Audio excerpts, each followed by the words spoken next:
think it's pretty good. I think we've had like much worse seasons. Mhm. I think it's like a bit above average. It's not like the best, but I think it's good. I just miss like medallions, you know? Like Medallions are great for comp. It gives you something to fight for.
Yeah, bro. So good. Yeah. see all the comp players using pistols now. There's still so many people alive, 46 alive. Still a pretty big circle, so I'm not tripping. Yeah, there is actually a lot of people alive. It's like a little victory cash cup, early round victory cash cup. All right, so what's your plans during the period between FNCS and the next season? Are you just gonna be grinding ranked streams? Gonna be trying to find a new duo? I think just grinding.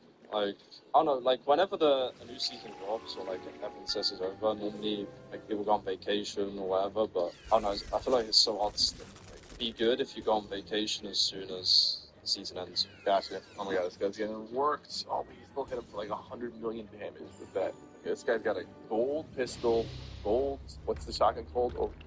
Chaos? Yeah, Chaos Reloader. I hate that name, by the way. I always forget it. It's a very forgettable name. This guy's actually kind of cracked. He's got 7 kills.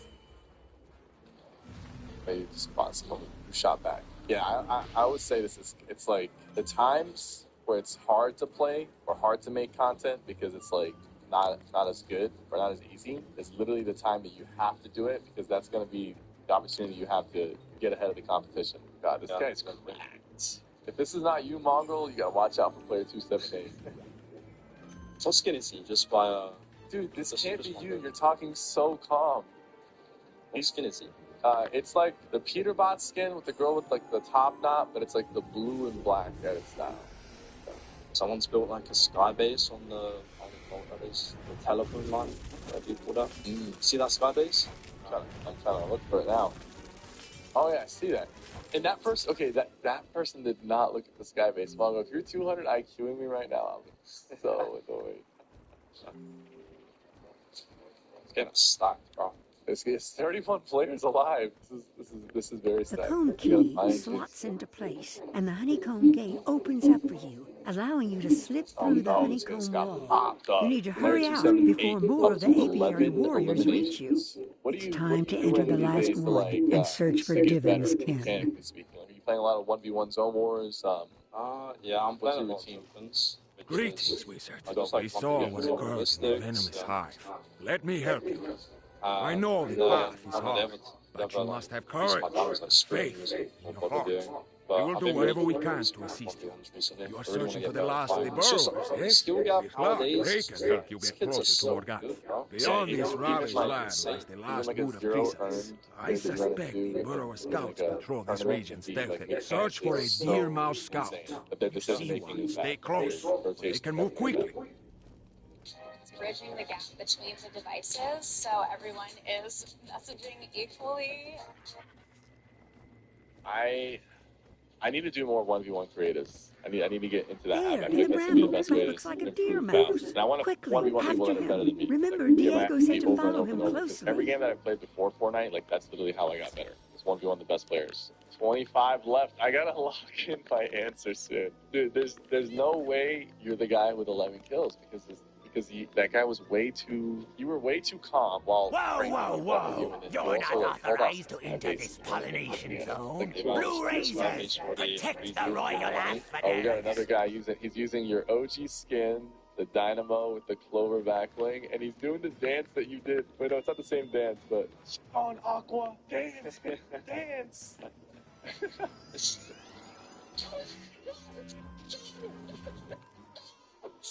such a good clip. Oh, those days were so fun, I know, man, I know. Well, how old are you now? I'm young, bro. No, I'm turning 22 in a few months. You're my age when I started playing Fortnite. That's pretty crazy. Yeah. But also like 13 when I started playing, and I'm 22, yeah. Crazy. It's pretty insane.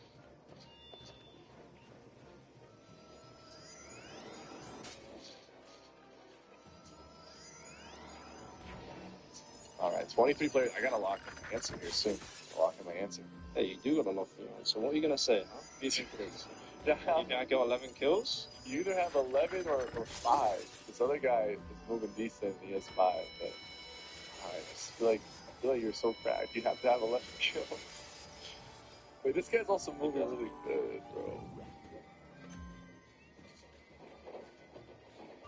I feel like it would be disrespectful for me not to guess that you're this guy with 15 kills. It'd be disrespectful. Like, would you want me to say that you're the guy with 2 kills sitting in a box? You know what I'm saying?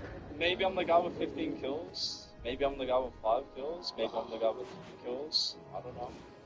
You're the guy with 2 kills. This video is not getting a million views. We watched you just hide and push the whole game.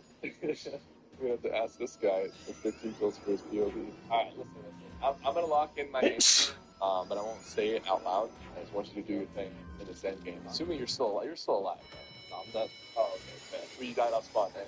Yeah. Oh, okay. Oh, there's a guy with 11 kills. What? Could this be you? What skin is he wearing? Psycho Bandit.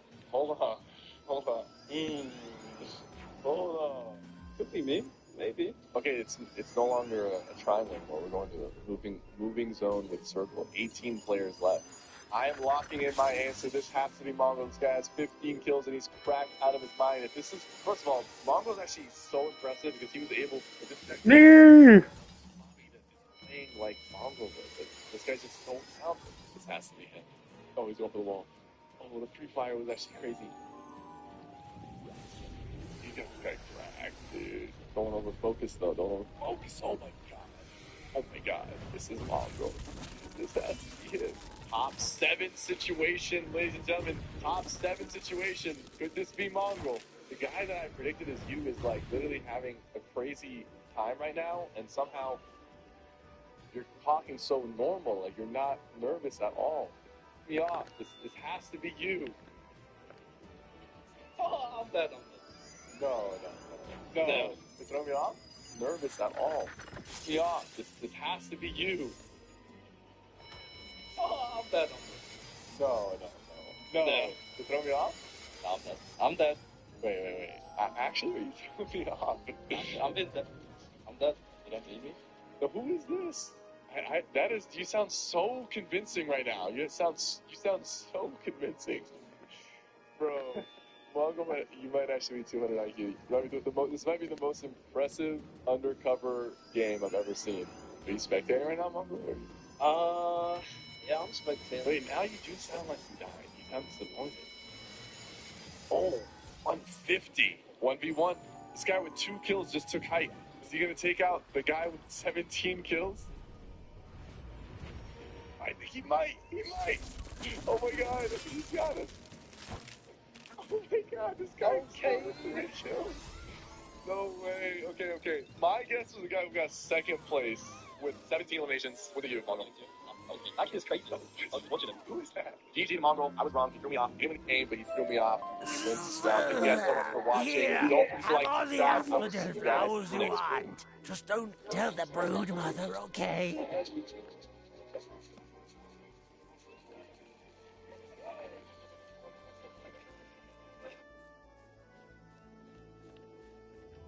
Cade Cunningham was supposed to be an NFL quarterback, not an NBA point guard.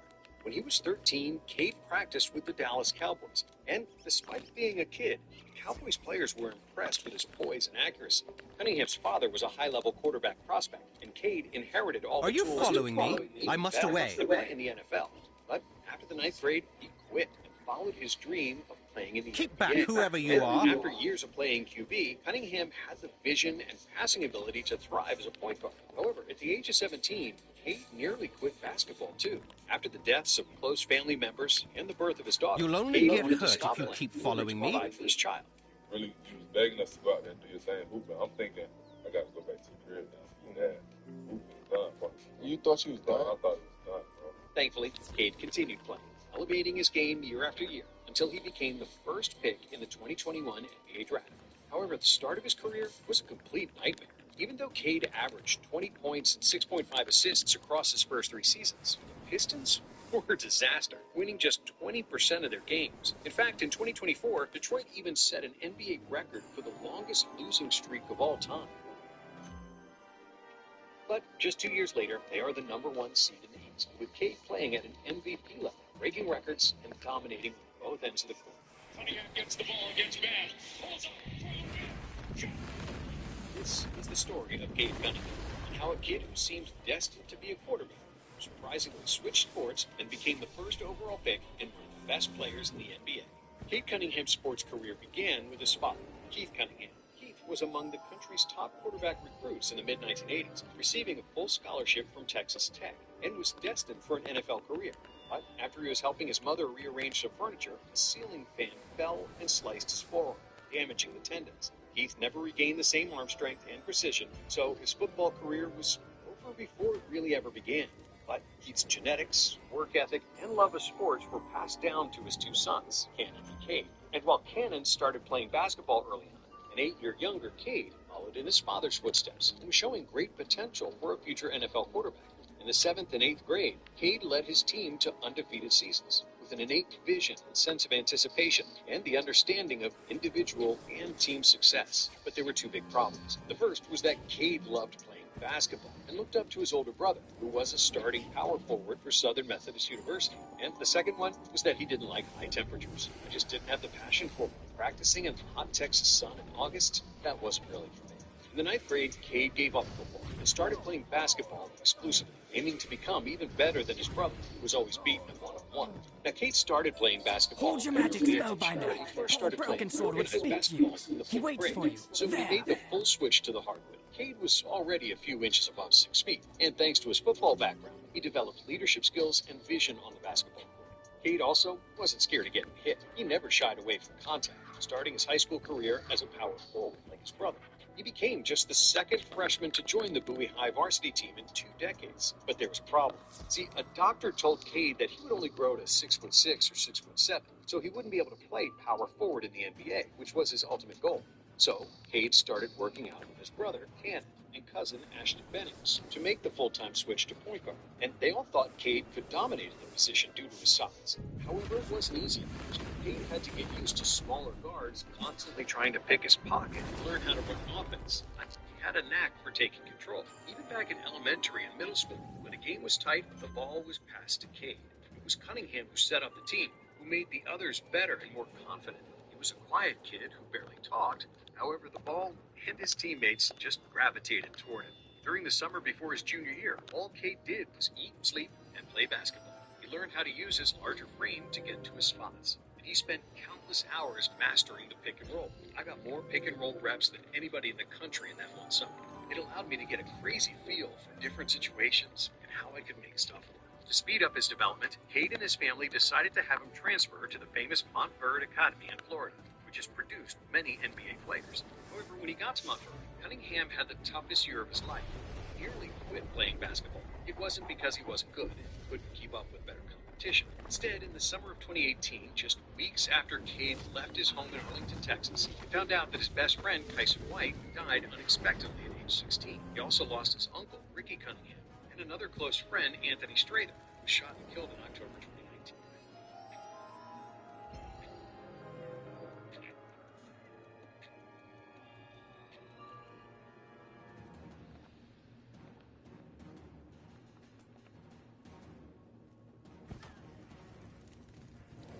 So, in a span of just 1 year, he had to deal with the deaths of 3 loved ones. That wasn't the end of his problems. In December of 2019, Cade was still only 17. His ex-girlfriend gave birth to his daughter, Riley. Cade's basketball dreams came crashing down. However, his father, Keith, wasn't going to let his career repeat itself. He wasn't going to watch his son give up on playing pro sports, but make it, as it happened to him.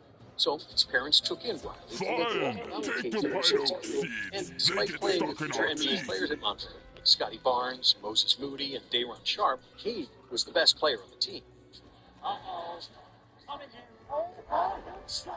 Setting the tempo and picking opponents apart with cross-court assists, Cunningham led Montverde to an undefeated record. He was honored as Mr. Basketball USA, Naismith Prep Player of the Year, and Max Prep's National Player of the Year, and was considered the best high school prospect in the country. But instead of continuing his career at Duke, Kentucky, or some other powerhouse college, Cade chose Oklahoma State because his brother Cannon was hired as an assistant there, and because it was close to Arlington, even here in these and in college, Cade continued to dominate. Like all his life, he became a great team leader, dictating offensive tempo with the poise of a veteran point guard, with great feel, footwork in the pick and roll, and able to make any pass in the book, manipulating defense with his dribble, knowing when to speed up and when to slow down.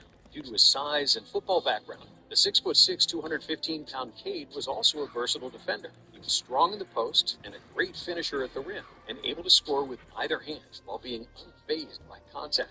The biggest question about his college career was whether he would be able to shoot, but Cunningham passed that test with flying colors, making 40% of his threes on nearly 6 attempts and 85% of his free throws. Oklahoma didn't have another top 50 recruit, so everything revolved around Cade, who was the team's primary scorer and playmaker, averaging 20.1 points, 6.2 rebounds, and 3.5 assists per game. Cunningham was a consensus first-team All-American, won all major freshman honors, and became just the fourth player to win Big 12 Player of the Year and Big 12 Freshman of the Year in the same season, joining Marcus Smart, Kevin Durant, and Mike Conley. So there was no doubt that Cade would become the #1 pick in the 2021 NBA Draft. The Detroit Pistons select Cade Cunningham.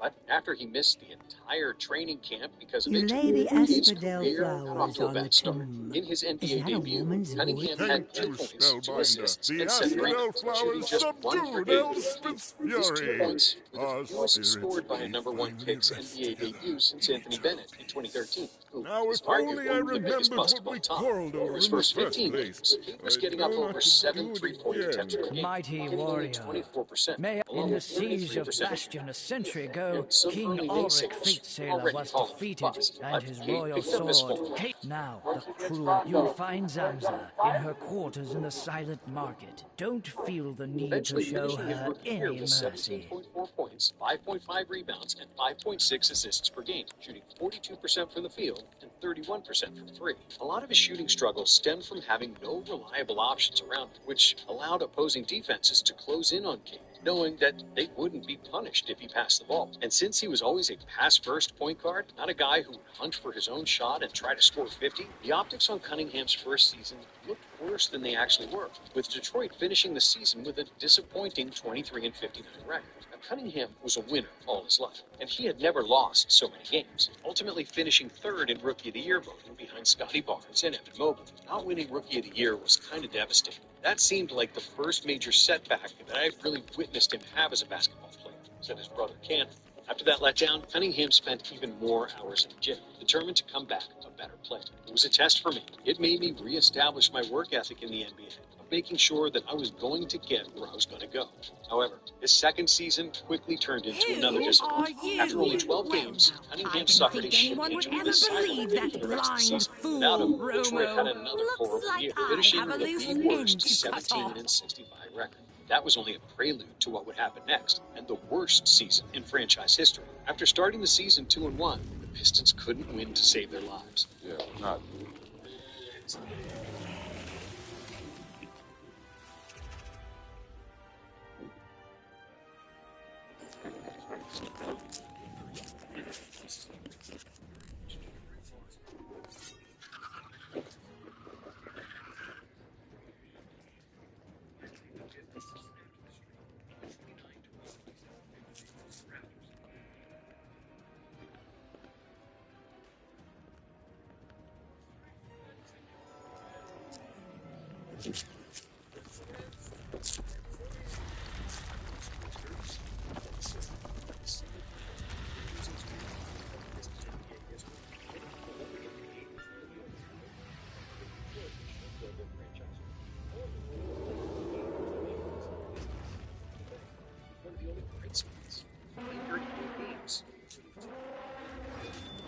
Detroit had a 3-29 record. Cade averaged 23.5 points and 7.3 assists.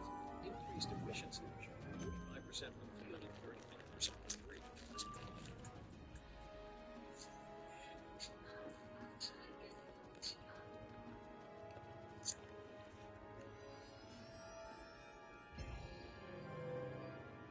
The Pistons were fine. Cade was playing better than ever. Cade races to the rim.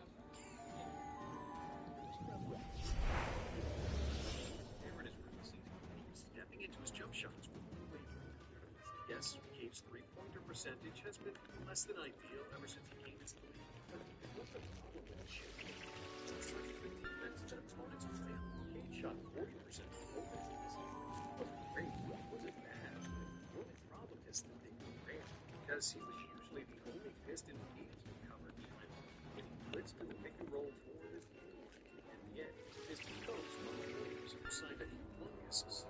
78 often played with 4 non-shooters, constantly playing his rotations often created mismatches.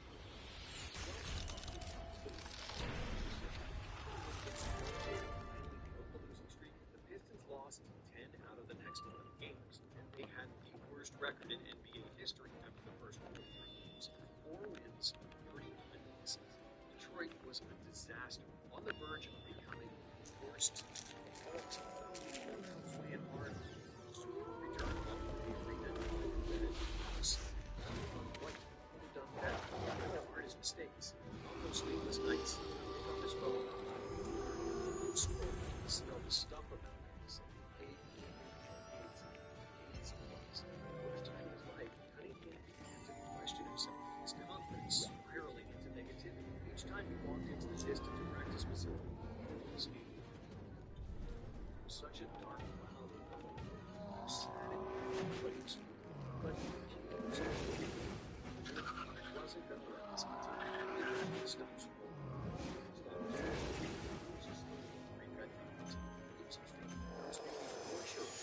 Backwards, that makes sense. I pushed myself to the limit so many times during that streak. I realized I was built for it. I knew once I came out on top of it, I was going to shut all that. And even though the Pistons still lost more games than they won, they escaped the title of the worst team. Going 10-29 in the second half of the season, eventually winning 14 games. After the season, it was clear that Detroit needed changes from the ground up. Trajan Langdon was hired as the Pistons' new president of basketball operations. He did the hiring on Williams with $65 million. In his place, A.J. Nichols finally added some shooters. Tobias Harris, a part of each year, and it wasn't like the Pistons added all-stars. The 3 respectable three-point shooters combined to play 35 NBA seasons, which really made Cunningham's job much easier. Meanwhile, Cade worked hard on his game during the summer, aiming to improve numerous aspects of his game: ball control, analysis, shot selection, and defense. When he first met with Coach Bickerstaff, Cunningham told him that he wanted to be coached, that he wanted to be coached to college. Coach would see that willingness to learn in session with practice. As a leader, he has a Tim Duncan step impact on the organization. Because of the way he presents every day, the way he allowed to coach. And when the season started, the Pistons looked like a completely different team. Even though they hovered around 500 until the All-Star break, it was a 180-degree turnaround from the previous season, and faster than anyone could have predicted. Playoffs. Cade averaged 25 points and 9 assists per game, with a career-high efficiency, which earned him a call for his first All-Star game.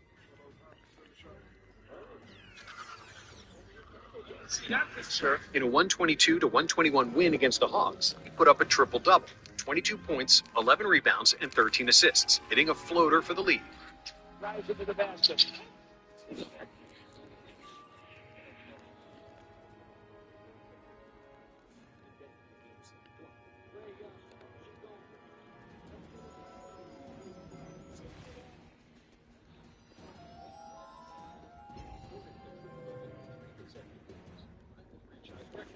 Here's Cade to the bench. Lays it up. He gets it in. That was not easy. And by the end of the season, he had 9 triple doubles. Another Pistons season. March against Miami. Cunningham. Another game. Cunningham gets the ball.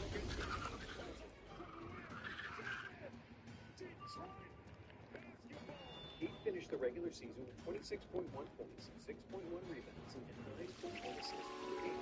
47% shooting, 46% from 3, joining Oscar Robertson as the only players in NBA history to average 25-plus points, 5-plus rebounds, and 9-plus assists per game at age 20 years young. Cunningham looked calm and confident, surveying the court with control, lulling his defender to sleep for a beat, then zooming by in a blink to find an open teammate or score himself. His teammates said Cade has a unique ability to connect with anyone, managing different personalities, making sure each person knows they are valued, which in turn made everyone around him better. The Pistons finished the season with 44 wins, 30 more than the year before. Made the playoffs as the 6th team, completing the rebuild faster than many had anticipated. In the first round of the playoffs against the Knicks, Cade scored 33 points with 12 assists to tie the series at 1 apiece. And in Game 4, Cunningham had 25 points, 10 rebounds, and 10 assists for his first playoff triple-double and the 3rd in franchise history at 94-94 points. Where the physicality plays a part. Although he's listed as a 215-pound player, Cade added 20 pounds of muscle since his rookie year. And due to his size, he easily posted up Jalen Brunson. The Knicks then guarded him with OG Anunoby, one of the best perimeter defenders. But despite great effort from Anunoby, Cunningham drove by him without major problems. It's a must. Cunningham one-on-one with Anunoby, a fade. You can't stop it.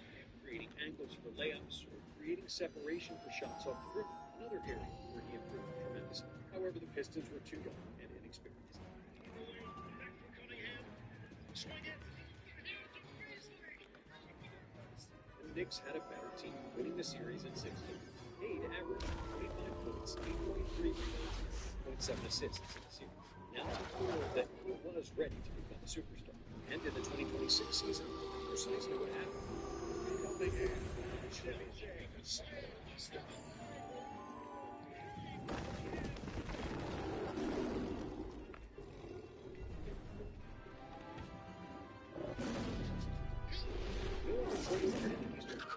Matches combination of defense, IQ, size, and timing. Cade averaged 23.9 points, 9.9 assists, 5.5 rebounds, and 1.4 steals, and was voted as the All-Star starter. He had 3 40-point games and 35 games in which he scored 25 or more. With him on the court, Detroit outscores teams by 10.2 points per 100 possessions, and is plus 6.6 points better with him.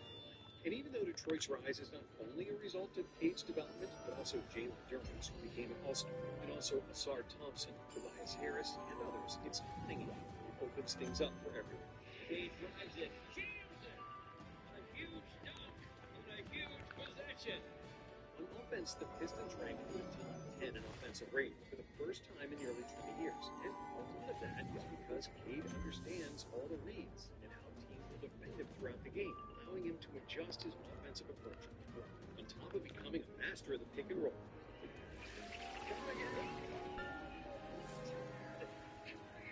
And being able to throw every pass in the court. Cunningham, lobs in, lobs up, and away.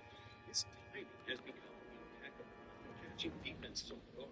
2 seasons ago, the Pistons were 26th in defensive rating. Last year, they jumped to 11th, and in 2026, they are second.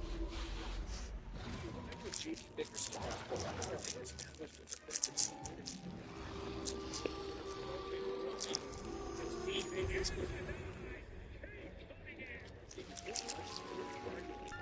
largely due to Cunningham's imposing stature and Thompson's absurd intensity on the perimeter. Conventional wisdom says the Pistons need more seasoning. That a team 2 years removed from the team's guitar.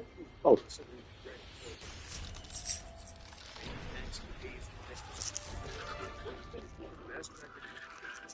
And whether or not this is the year the Pistons make a run at the championship, they are young, talented, and not going to. This Cunningham is a generational talent. A true leader, sure beyond his time. Still Cade is going to be a top player in the NBA for the next decade, and it won't be a surprise if he wins the MVP, leads his team to a championship in the near future. Thank you for watching. And if you like this video, give another one for a like.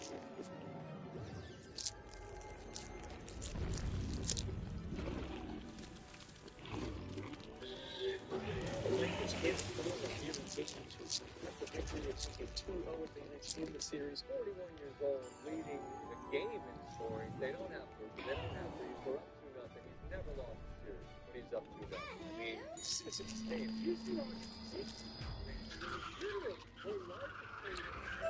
I yield, Spellbinder. I will return the goods I stole, but you better watch your back. I mean, literally, this is the largest trade in NBA history. We had 13 players, and the whole tournament trade.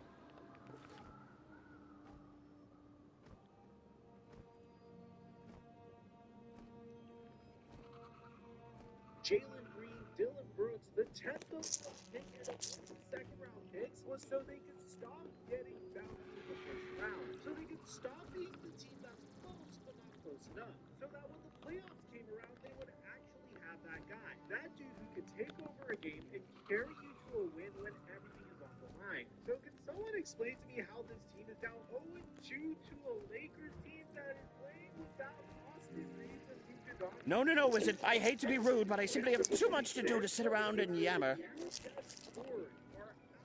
Zanza the Burrow Breaker insists I bring her a jar of fresh honey, but supplies from the apiary have run out and I cannot leave the silent market.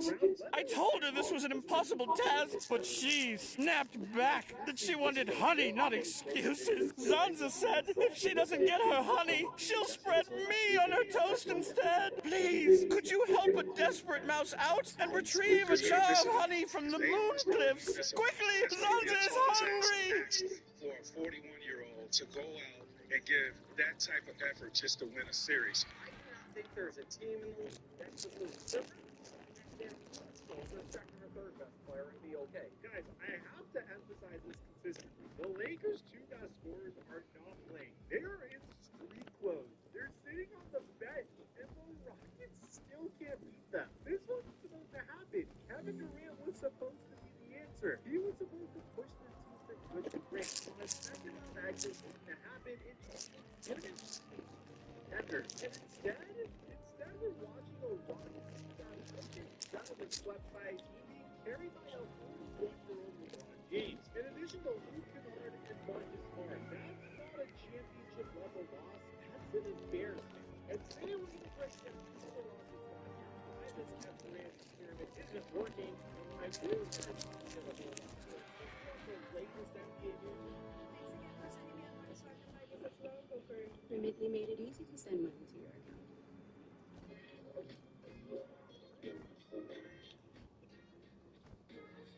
Let's rewind for a second and talk about how we got here, shall we? Because the context of all of this matters. Last season, 2024-25 Rockets were really good. I mean, they were incredible. They went 62-30 and grabbed the second seed of the Western Conference. That was their first playoff appearance since 2020, and they did this because of their identity. The 2024-25 Rockets were all about their defense. Who are you? You've come for Caitiff's Bane? Not a chance, warm blood. Looks like I'll be having meat for breakfast.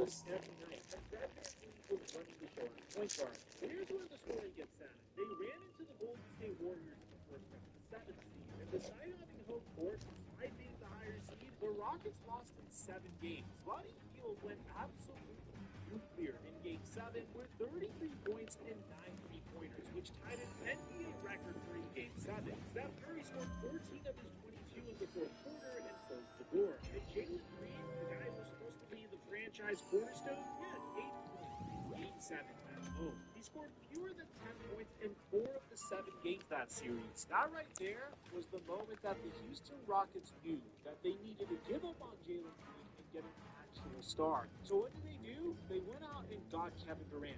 On June 22nd, the literal day of Game 7 of the NBA Finals, the trade was agreed.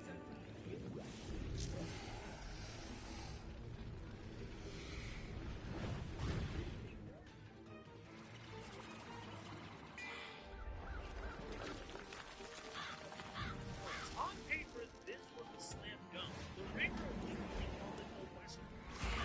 Right here, they said the price was low and the ceiling was high, and the fit was damn near perfect.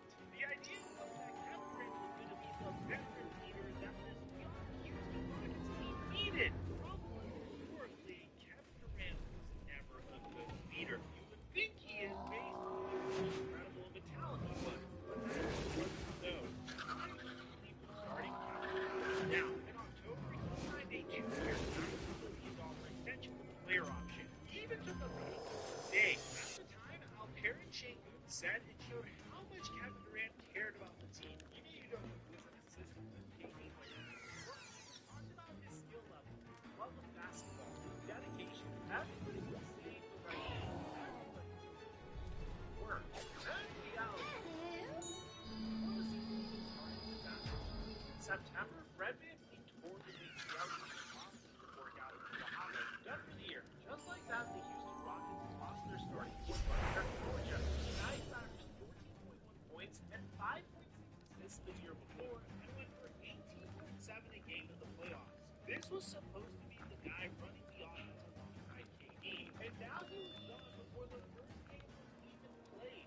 So the Houston Rockets with that jumbo starting lineup rolling out KD, Sengun, Steven Adams, Jabari Smith, and Ahmed Thompson at point guard. And look, individually, he had a really solid year. He averaged 26 points, 5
it, this was it. But then the series got interesting. Right before game one, JT himself gets ruled out with the right institution that he picked up in practice. So now both teams are missing their biggest stars. Except here's the difference. The Lakers just lost 2 All-Stars and they adjusted. The Rockets lost 1 guy and they couldn't figure it out.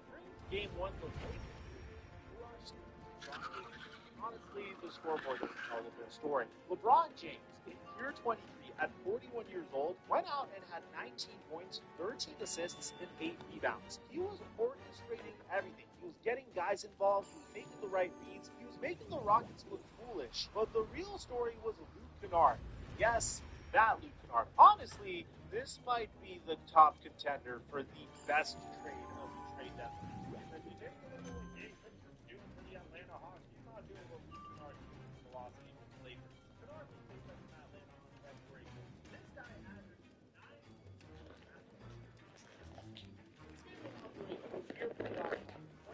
Points on 9 of 13 shooting and 5 for 5 from 3. Luke Kennard didn't miss a single three-pointer in this game. Marcus Smart added 15 points and 8 assists with 4 threes.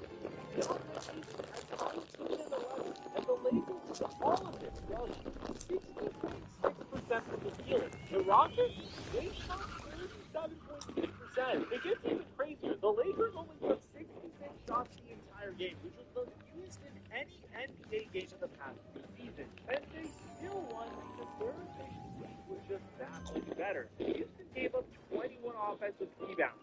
That's not playoff defense. That's not even regular season defense. That's embarrassing for a team that's built its entire identity around being tough on that end. And just for really quick tonight, LeBron checked into the second quarter alongside his son Bronny in a playoff game, in a game that still matters. I don't mean this to hate on Bronny James. I know we made a lot of fun of Bronny in the past, and the way we all view Bronny is maybe one day he's going to be a good player, but for now, he's the type of player you throw in during garbage time. And the Lakers were winning with him on the court in the second quarter.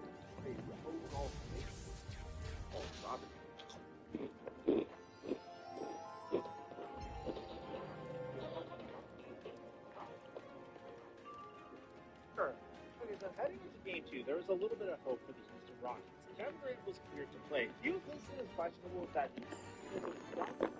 about 90 minutes before tip-off. And the Rockets needed badly because without KD in game 1, this team scored 98 points and shot under 38%. They needed their closer. They needed their superstar to show up and take over. And for a moment, it felt like it was going to happen. On the very first possession of the game, KD blocked Luke Kennard's shot. The whole arena's energy shifted. It felt like the series was about to change. KD finished with 23 points on 6 for 9 shooting with 6 rebounds. And normally you look at those numbers and say that was a pretty solid game. But then you look at the other column. Man had 9 turnovers. A career playoff high in turnovers. 9 for a guy who's supposed to be the closer. The guy who made everything for. 9 turnovers in a must-win game is not it. And it wasn't just careless passes. That lead was really effective. His mobility wasn't the same. Analysts were openly questioning whether he had the ability to play defense or get open effectively against the playoff pressure. Meanwhile, the Lakers just ran the same playbook they ran in game 1. LeBron was once again the best player on the floor, going for 28 points, 8 rebounds, and 7 assists. Marcus Smart went absolutely insane. 25 points, 7 assists, and 5 threes on 8 for 13 shooting. This is a guy who averaged 9.3 points during the regular season. He's a defensive specialist who people clown off for his shot selection. And he just got 25 with the Rockets in a playoff game. Luke Kennard added another 6 points. So the Lakers' big three of LeBron, Smart, and Kennard combined 76 points. Let me say that again. LeBron James, Marcus Smart, Luke Kennard scored 76 assists for the Rockets, the opposing top 5 defense. The final score was the Lakers 101 and the Rockets 94. Houston was held under 100 points for the second straight game, which was 54%. Once again, there was a big second quarter collapse fueled by turnovers where the Rockets let the Lakers go on a 12-0 run. The same mistake from game 1, different game. That's not bad luck, guys. That doesn't matter. And Smart hit a staggered through the fourth quarter to put them up 8 with 2 minutes and 23 seconds left and basically ended it. The Rockets had time to get back, but still wasn't enough. And now the series goes to Houston, where the team went 30-11 in the regular season. But here's what, right late in the year, they lost back-to-back games to the same Lakers at the Toyota Center on March 16th and March 18th. Although, granted, those Lakers did. So the Rockets haven't beaten the Lakers at home in their last 4 tries. Think about that. Even with home court for games 3 and 4, history isn't on their side against a specific team, and I don't think it's a talent issue. I think JJ Redick is just simply out-coaching Ime Udoka. Here's the part that nobody in Houston wants to hear, but it needs to be said. Since Kevin Durant left the Golden State Warriors, his playoff story has been a slow decline. Now, look, I gotta be fair, KD did have little. In 2021 with Brooklyn, the Celtics in the first round, and then damn near beat the Bucks by himself in the second round. That's the famous series where his foot was on the line in Game 7, and if it had been an inch back, the Nets are going to the conference finals. That was incredible. 1 year later, the Nets are a first-round exit to the Boston Celtics in 2022, where he got swept in the top 38%. Then he makes a trade request. He lands in an ideal spot with the Phoenix Suns. If the Suns were supposed to be a super team, originally it was Kevin Durant,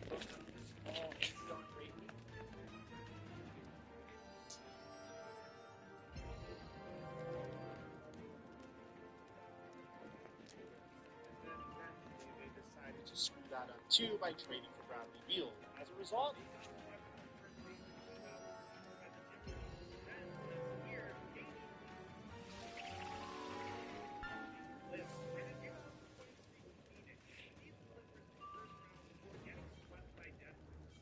so it's not like he was completely useless in the playoffs since leaving Golden State. But here's the thing: since that 2020 first round win over the Clippers, KD has not won a playoff series. And now he's in Houston, down 0-2 as the best players.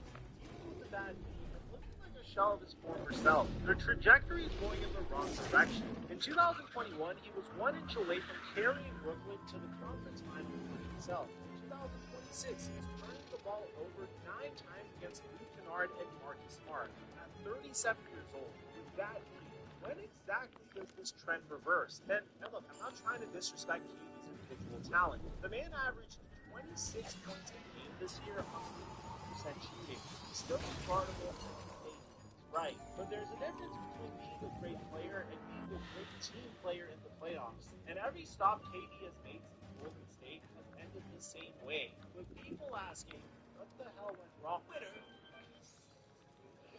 Play now!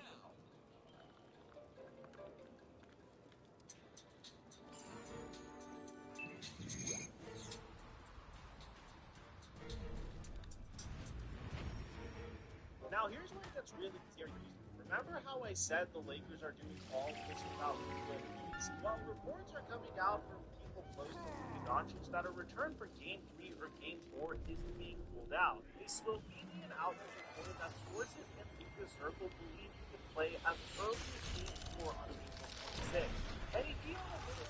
He went to Spain for stem cell and platelet-rich plasma injection. Enough! You can have your antique silverware.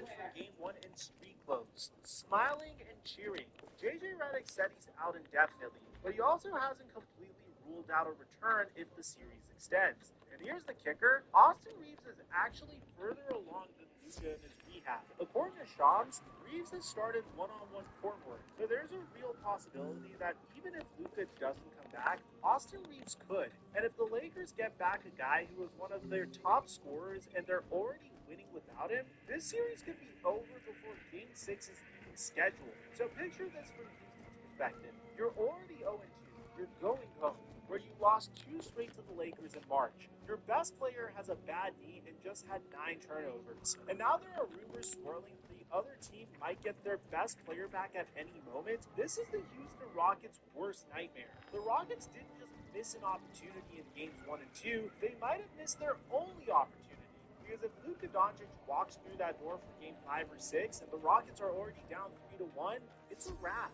And here's where it really hurts if you're a Rockets fan. Caitiff Spain, I am pleased that King Ulrich's sword, and you, that my spirit is lightened with valiant King. They didn't have the go-to guy Please help me perform one last duty to my liege and return Caitiff's Bane to Reverence Cave in the Lost Wood. To fix that exact problem. Fast forward to right now, and the Rockets are again staring down a first-round exit. Different year, different roster, same result. Except this time it's arguably worse because last year they at least pushed into 7 games as a higher seed. This year they're down 0-2 as a 5 seed, and they might not even make it to Game 6. And the team that's beating them isn't even at full strength. Last year, Jalen Green was the scapegoat. Yes. Did you find the stolen goods? Yes! I knew I could... It's certain. Turnovers in his own game. You're familiar with Stinger? Perfect! You can ask him if he knows the whereabouts of my music box, yes? I'll do anything to have it back. Hasn't been enough to make up for the scoring gap. And where are Reed Shepherd and Aaron Holiday in all of this? They came into the starting lineup when Fred VanVleet went down, and in the biggest games of the year, they still haven't made the kind of impact that this team needs. 2 straight years of first-round exits would be devastating for a franchise that sold its fans on a championship window. You can't keep telling people that we're building something special and then get bounced in the first round every single April. At some point, the excuses simply run out. So where do the Rockets go from here? Because the math isn't good. No team in NBA history has come back from 0-2 when the other team also doesn't have their 2 best players. This isn't about something I can help you find, Spellbinder? A little mouse misses his music box, huh? I might know how to find what you want, but this time, I'll tell you how to get the music box. If you bring me Horatio's Warhorn, your little mouse friend can tell you where to find it. At least 2027 to 28 with the player option. Fred VanVleet's coming back next year, which helps, but he's also 32 and coming off of the torn ACL. The young core of Şengün, Amen, and Jabari are all talented, but they haven't shown the ability to elevate in the playoffs yet. And the draft capital is mostly gone because they sent picks to Phoenix in the KD deal. The Rockets went all in. They traded their young assets. They took on an aging superstar. They bet their future on Kevin Durant turning this team into a contender. And 2 games into the playoffs, they're staring down the barrel of the most embarrassing first-round exit in recent memory. Because losing to a full-strength team, that happens. It's the NBA. But losing to a team that's missing its 2 best scorers, while your own superstar has 3 turnovers in the 1 game he plays, that's not just losing guys. No, that's I'm a statement. Stinger. And the statement is simple. This isn't You are? working. Yes, of course you are. The Warhorn is in Warhorn Blower Crypt. When you retrieve it, take it straight to Stinger Bell. Maybe Amen Thompson goes off. Stranger things have happened. But if you're being honest with yourself, if you're looking at this situation objectively, the Houston Rockets are in deep, deep trouble. And the window that was supposed to swing wide open when Kevin Durant walked through the door, it's closing fast. Let me know what you guys think about this in the comment section down below. Aside from that, I'm your boy Mike.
What's lost?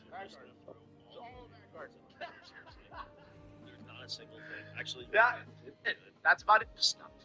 Okay, this map was not supposed to be trash. We were supposed to get a Chaos Zombies map instead of Nuketown. This map is literally a multiplayer map. They literally got.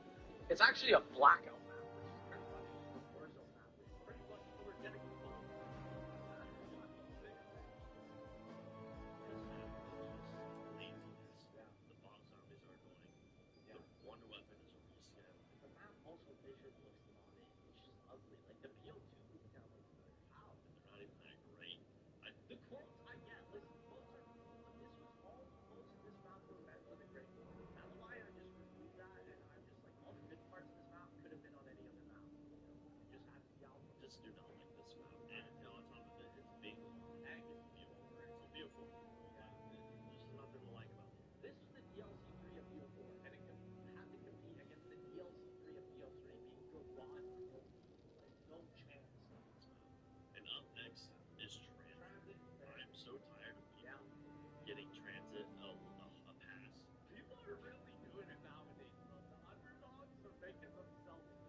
Trained based on that outfit he had at Mania. That was 40 years of pleasure, wasn't it?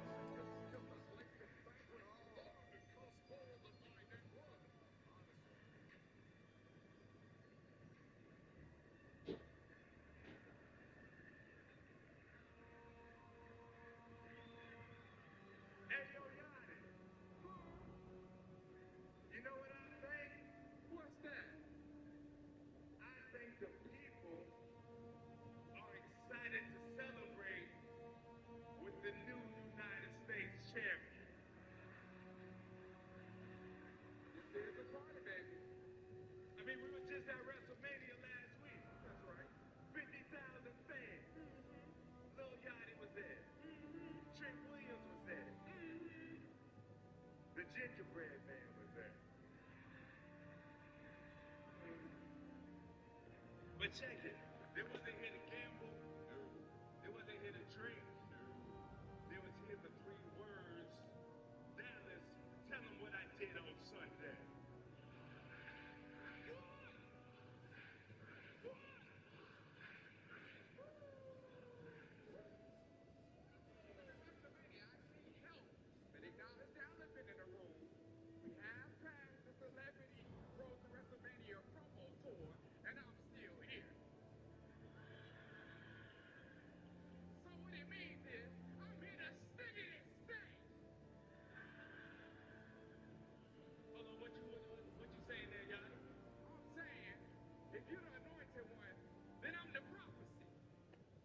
Okay, hold on there, y'all. I think I get what you're saying. That means if I'm Michael Jackson, I'm Winston Jones, baby. Okay. If I'm Mike Tyson, I'm Don King. And if I'm Michael Jordan, then I'm Phil Jackson, baby. You hear what I'm saying? And this is Trick Yachty Gang. And we run SmackDown. Let's talk about it. As the first order of business, as the prophecy, we get ready to US Open Challenge. We ain't doing that no more. We ain't giving out no more handouts. This ain't the casting call. Trick Williams is the all-fellas. We ain't just giving out the rookies that free agents. That's what Trick Williams is, the opportunity. If you want a handout, you find a clinic. If you want an invitation, you find a wedding. And if you want the United States champion, good looking, 6'5", 250 pounds, looking like a tall glass of chocolate milk, rocking these living pepper steppers, then you find Trick Williams. What a celebration. The U.S. title, the superstar, Hyper Xavier Yachty, the Gingerbread. Oh, yeah. Look at this.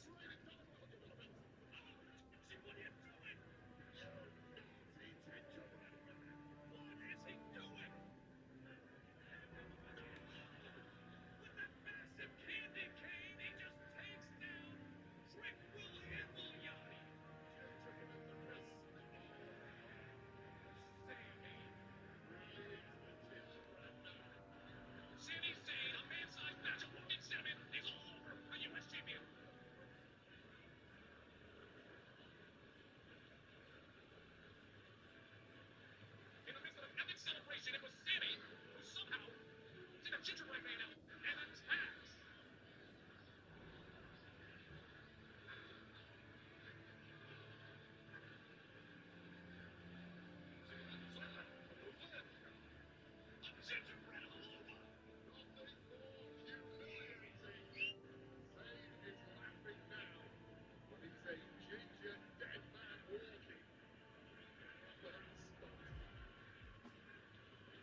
to it more. WWE called me and said, Logan, you know, you're our best employee. WrestleMania weekend, we need to get some press. Everyone loves you. You're so popular. Why don't you come and do Stephen A. Smith's show? Stephen A. Smith. Go right now. We're back. Video blog. Your videos everywhere. Hit the subscribe button.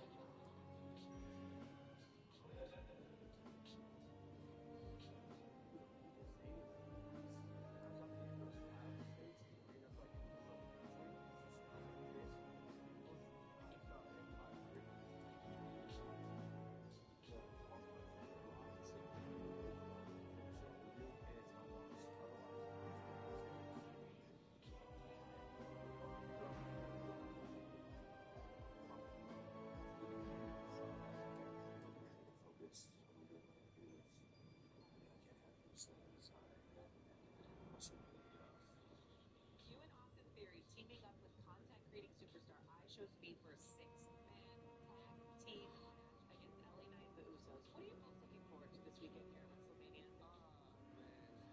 Sleeping in tomorrow morning, which I can do before my match, which I was unable to do this morning because it's 5 in the morning and then have me come on this show. I'm only here so I don't get fined. Paul Heyman, friend of the show here. What have you been able to soak in from him? Paul Heyman has forgotten more about wrestling than most people will ever learn. And I have forgotten everything that Paul Heyman has taught me because it's 4 in the morning. Alright, cameras, I'll give you guys like 180 seconds. I'm out of here, bro. It's 5 in the morning. Go. Close your eyes. Yeah, that'd be it. See it? Next question. Next question. The one thing is card collectors. How much would you pay for an LA Knight Jimmy Uso? Alright? That's a common question, bro. You're bad.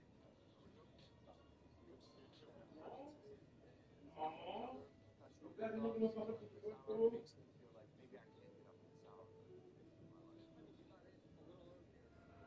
You're still building. It's still building. That's what I'm saying. Dana White could request the 8:30 slot. I could say no to the 7:45 slot. You can't see it's 8:21. You got to stick with another 50 minutes. You know what you can do in 50 minutes? You can do. Just take this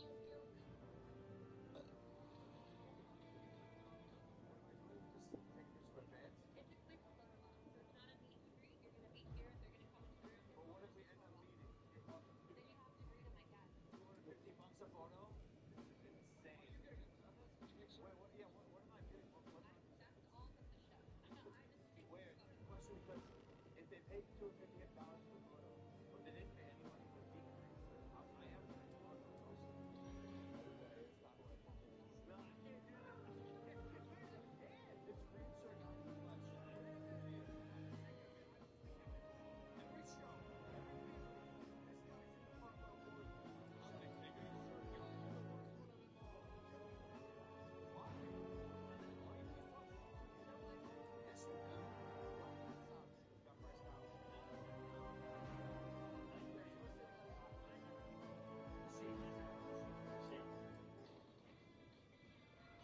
At this point, you're probably not avoiding therapy because you stick. You're probably avoiding therapy because you become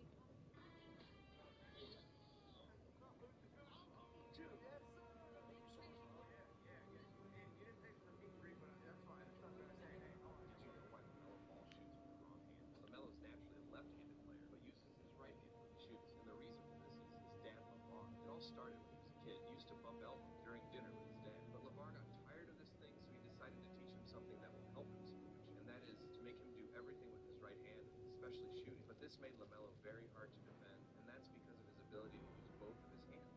Did you know why LaMelo Ball shoots with LeBron's son? Did you know?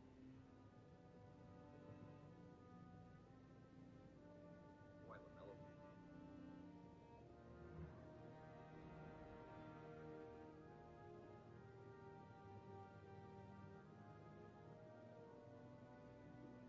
LeBron's son, Bronny James, outscored the entire Rockets bench, and I'm not kidding. Bronny James was 5 points, 2 for 2 from the field, 1 for 1 from 3, in just 9 minutes of play, outscored a combined Rockets bench of 6 different NBA players, 36 combined minutes.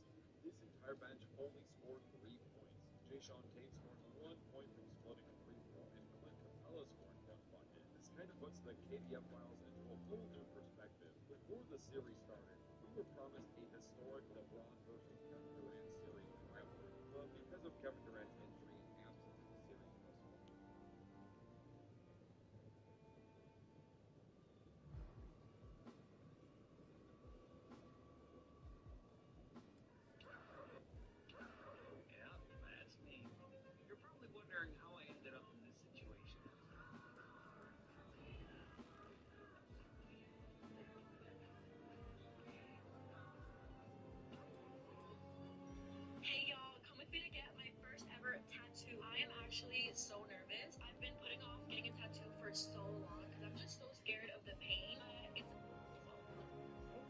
what we're gonna do. Look at this map poster. No, because I was actually freaking out inside.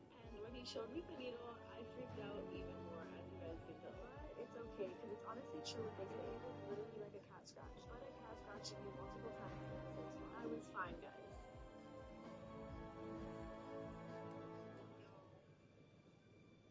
First tattoo.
Hey y'all, come with me. Hey guys, so I got a package. I'm gonna show you guys what I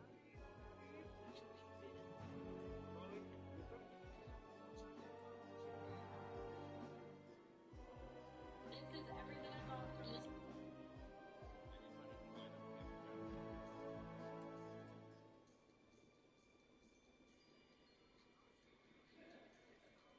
I don't know if I'm this high, but I made these potatoes and steak and it's so good. And I'm sick, so don't even mind the I don't know if I'm this high.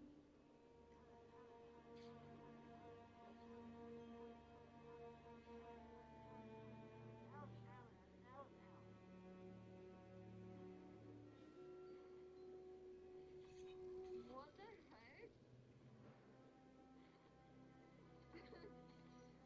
Bro, how?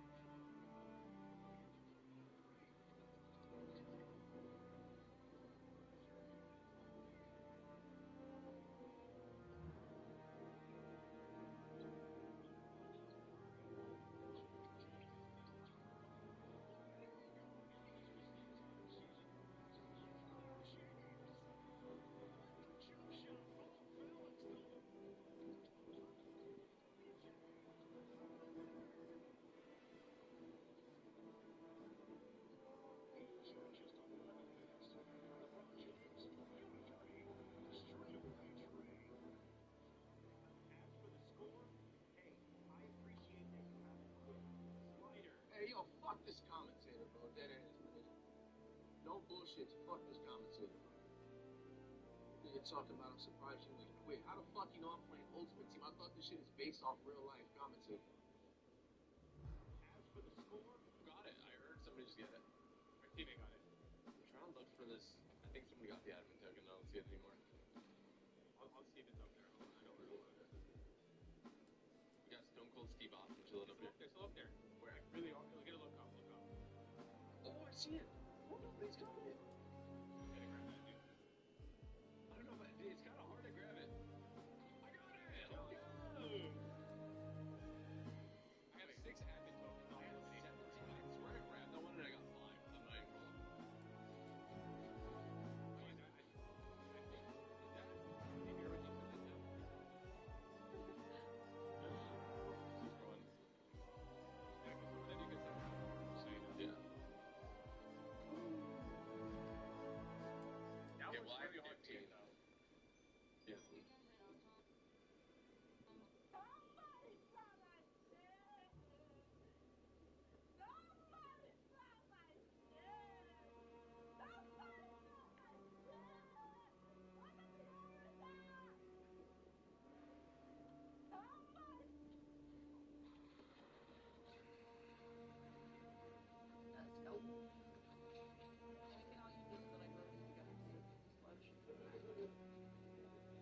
Megan, where are we doing? Officially so much. Where are you? Megan. Oh, why are we so far away? Oh god. Oops. Here. On me? He's behind this rock. We're coming, we're coming. See him? What rock? He's right here. Where'd he go? What? It's a serenade. See them? It's all three of them. Yeah, I think those are bots though. Bots? Damn, this bot's messing me up. Yeah, come on, give it the ammo.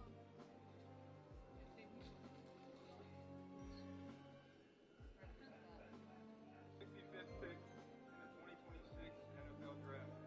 The Arizona Cardinals select Carson Beck, quarterback, Miami. Welcome, bro. They got the quarterback they wanted. Carson Beck, 65th pick.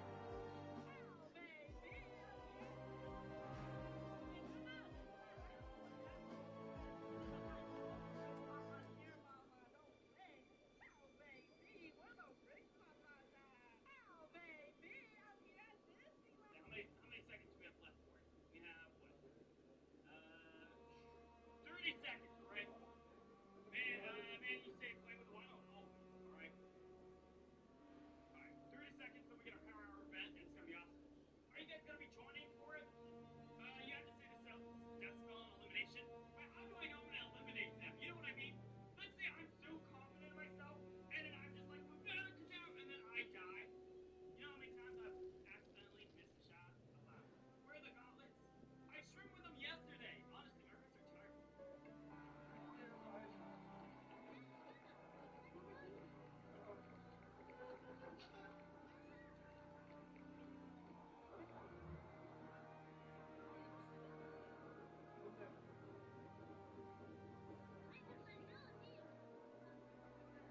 Okay, Rich. Hey, you get it.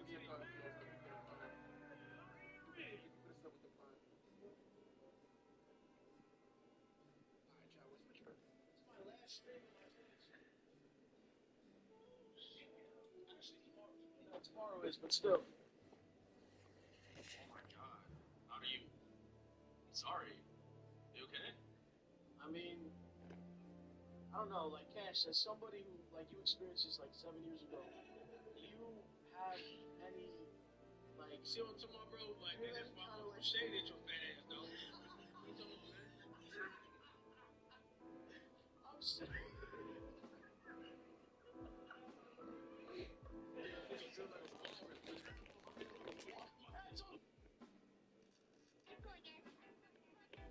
Professora, que acontece? 20 47. Aí é muito fácil, professora, se inscreve. 20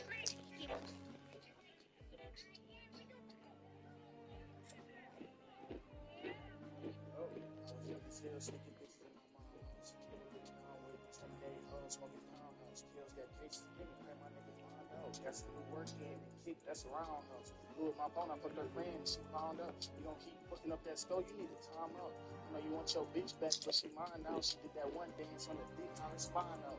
All my shooters accurate, don't leave it so. This shit be smoking supreme, ain't talking about the clothes. You ain't making paper, you meaty man. The rose, I just wanna hit your litty friend till it's swollen.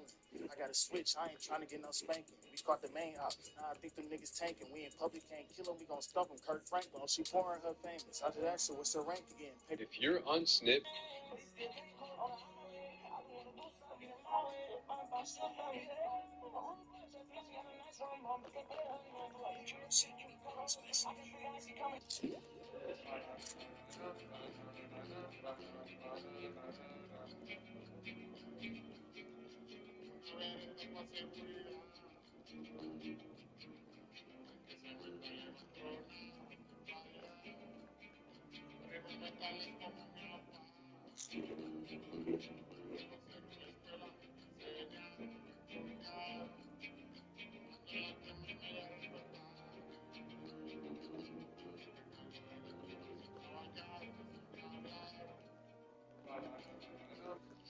Guys, I don't do Wizard on live because I can never think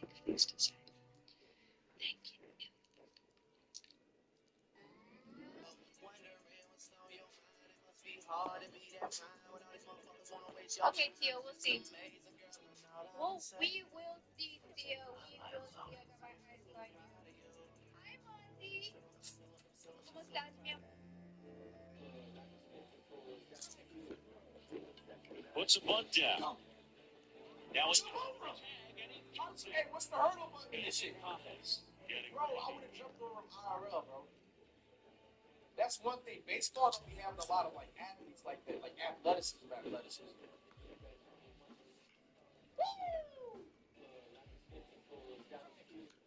Franchise as the Steelers face the most in the postseason. The Denver Broncos.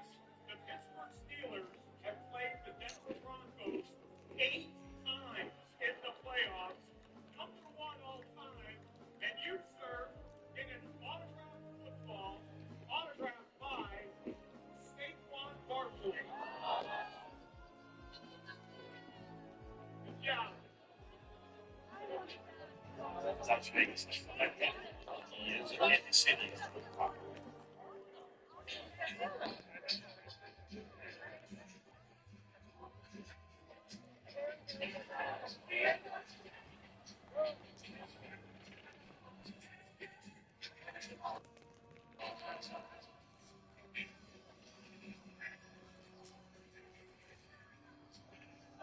Are you still friends with your group? Yeah, a couple of them. Ice Cube, MC Ran, and Yellow. Okay, what about the other one? Take care of my son. There's no way he likes you more than me. You came out of my nuts. Hey, aliviánate ya. Give me a hug.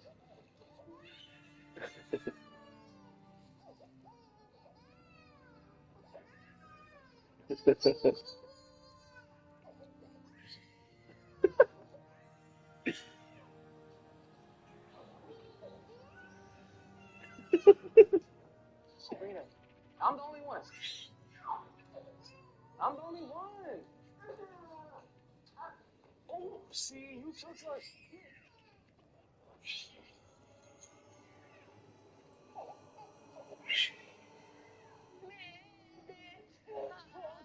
I told you, ain't you? You can't say that, nigga. Yeah.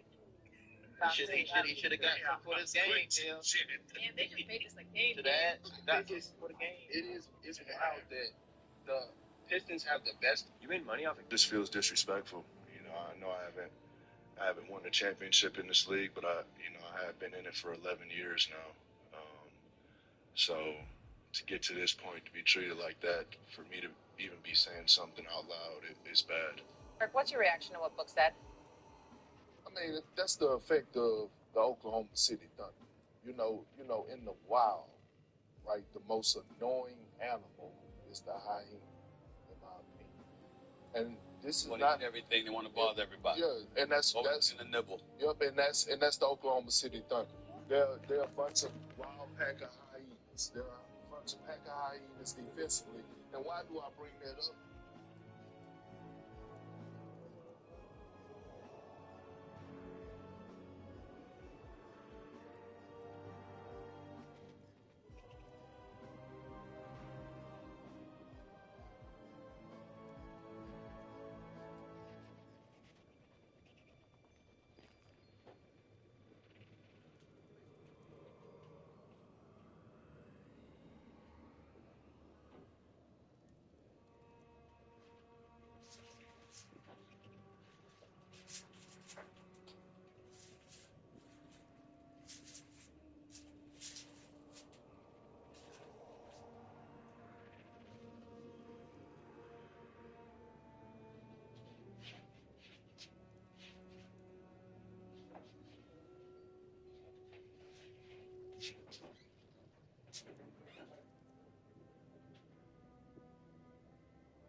Introducing DraftKings Predictions, our new app available in your state, where you can predict.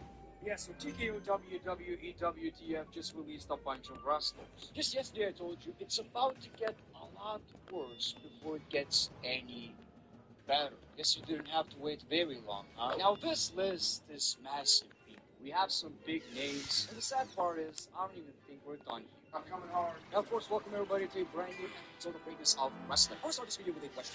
Can somebody explain why watch House of X stalking Randy Orton for weeks just for him to get fired? If somebody can successfully explain that to me, I'll send you the Cox plush, signed, used, waiting for your reply. Now, the list includes some big names like Kairi Sane, Aleister Black, The Wyatt Six, Santos Escobar, Motor City Machine Guns, and many more. Now, we finally actually got the first response, and it's from Zelina Vega. She kind of explained that it kind of works a bit differently right now. When people call me, usually, or from there, it would say it would say Stanford calling you. That's when you're like, oh fuck.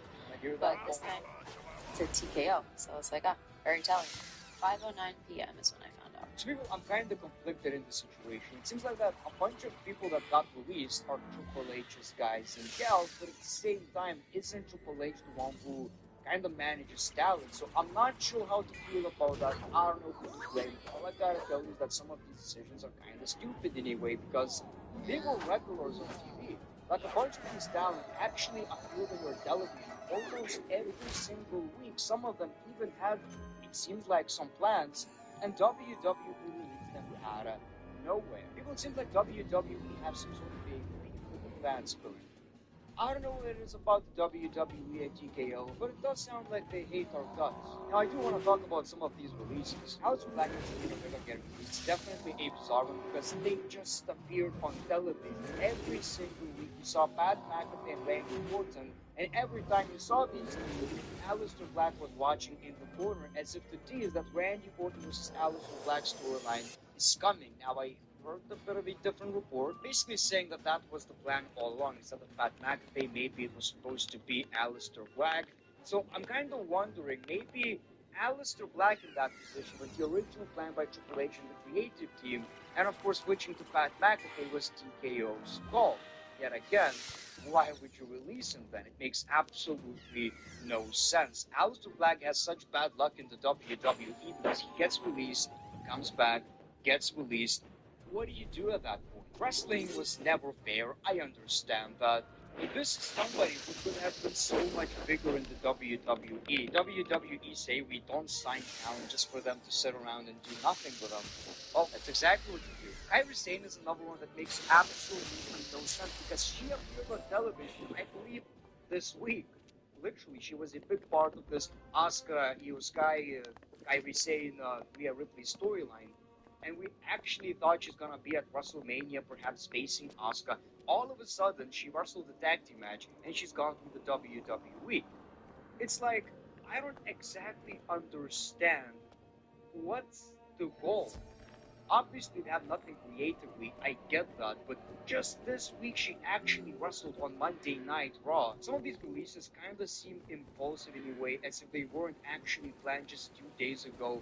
They just decided to release a bunch of talent. Now, I'm not sure how it works, but basically, I assume budget cuts, some sort of percentage needs to be cut, and WWE, maybe Triple H, I have no idea, has to decide who gets released by the WWE, but look, I'm not really believing that some of these talent that got released were paid that big amount of money in the first place. And you know, it's hard to find excuses for the WWE because some of these talent are really talented, and it's not like they were bad.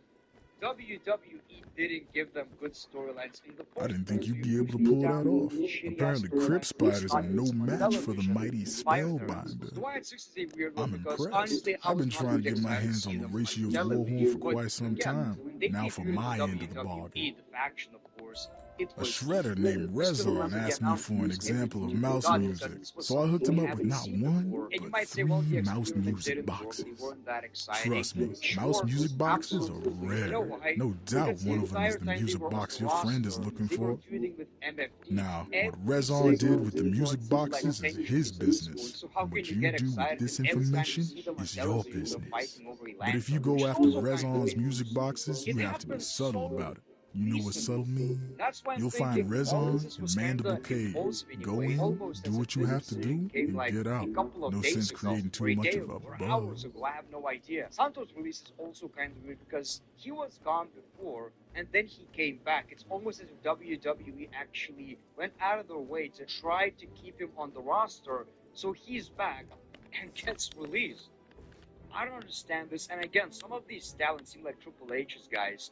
So I'm really confused who made that decision, but maybe we'll get more news in the coming days. Motor City Machine Guns, yes, because the WWE... What do you want? My music boxes? So if you think I'm going to let you decipher the mouse waggle dance before me, think again. The WWE SmackDown Tag Team Division was the best thing in the WWE, pretty much. Why?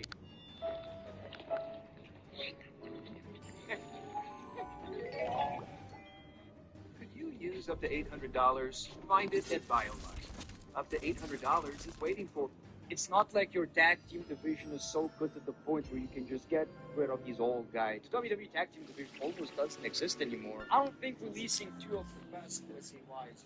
Alpha Fighter's WWE release kind of makes me worry. Is Chelsea Green next? I think this pairing world. I guess my main problem with this pairing is that Julia already does that, so it's already happening on SmackDown. I don't know how to feel about these releases. They seem very out of nowhere. Now, WWE was always a cutthroat business. These releases happened way before TKO. You know, we got even more talent released, so it's not just TKO. But now it's just so sudden. talent who are actively, active, are getting released from the WWE.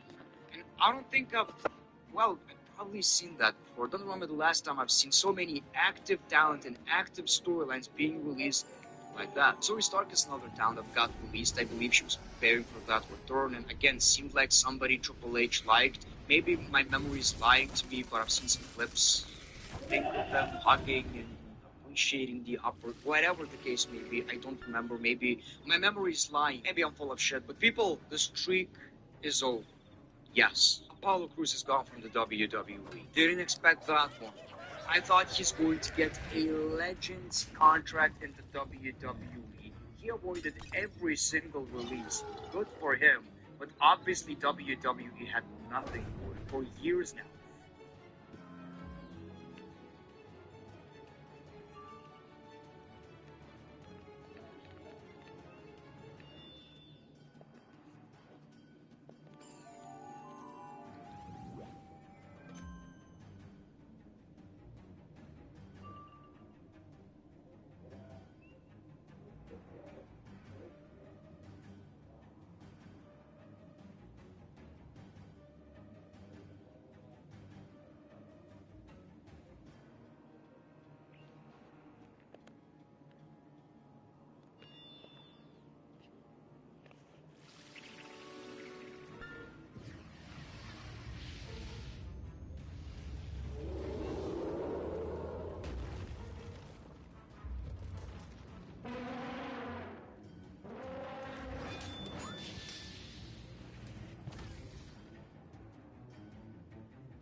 Yeah, go on. Oh, that's disgusting.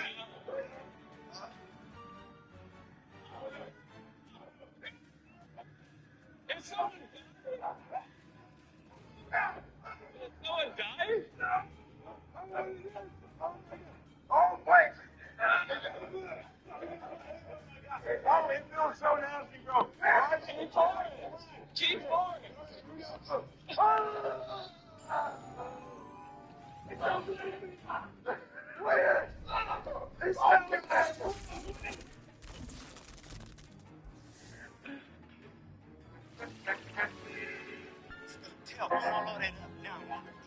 Next time I jack it off.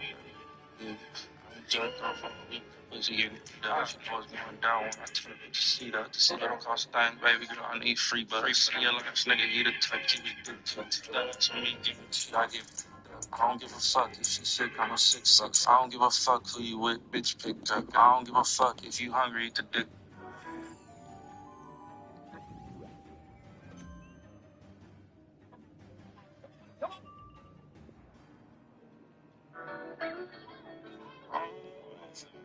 Bustin' through these rubber bands, they like it how I put it on.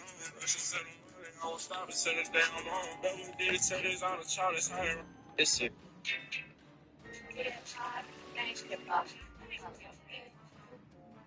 I see the Christmas.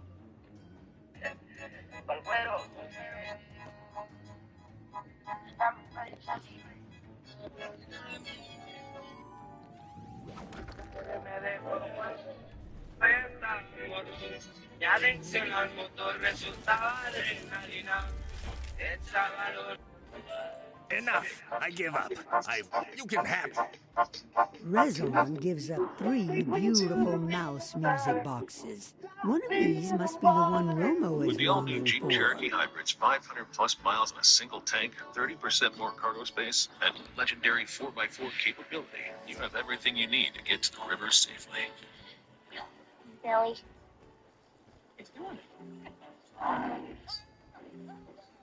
That's you're on your own. Stay safe with 140 safety features in the all-new Jeep Cherokee Hybrid.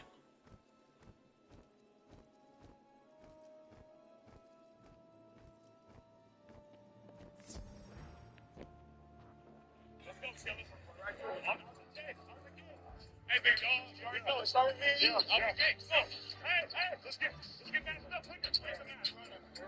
They coming and trying to block everything. You get in there, body fucking stop things. Stop, boy. Good stuff. Let me go ahead, B. Hey, when you go that transition, then you go high. Ooh. Look at that. Keep it left. That's good right there. That's good. Hey. Yo, they giving me that space to work, bro. Let's go, BZ. Let's stop right here. Happy birthday. Oh, man. Good one for us. Oh, yeah. Hey.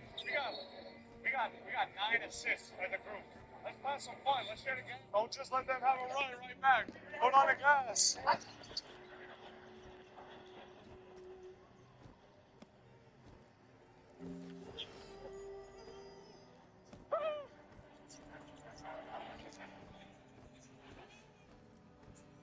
Ball pumped away. Thompson picks it up. And Thompson throws it down. Yes. Did Stinger like the war horn? Were you able to procure my music box? Yes? What's that? You found 3? Ah, yes. My mother made 3 music boxes. The other 2 belong to my beloved brothers, Geordie and Eamon. While I'm glad the music boxes are safe, I'm saddened to think on my brothers again. I fear them casualties of this horrid war. What's that? You've seen Spellbinder. You've delivered. While I'm pleased to have my new Geordie should share in this joy too. And I suppose he should have Eamon's music box as well. Yes, those 2 were always very close.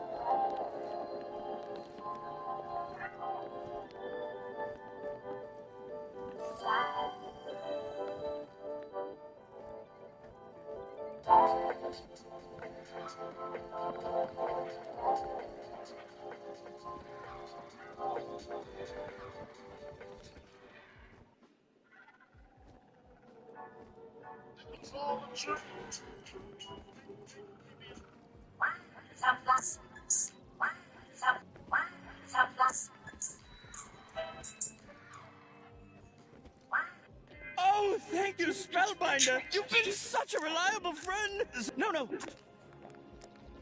No, I can't keep... I want to honor... What if AI could handle your most repetitive tasks? With Google Workspace Studio, you can automate workflows, track action items, and more, simply by describing your goal.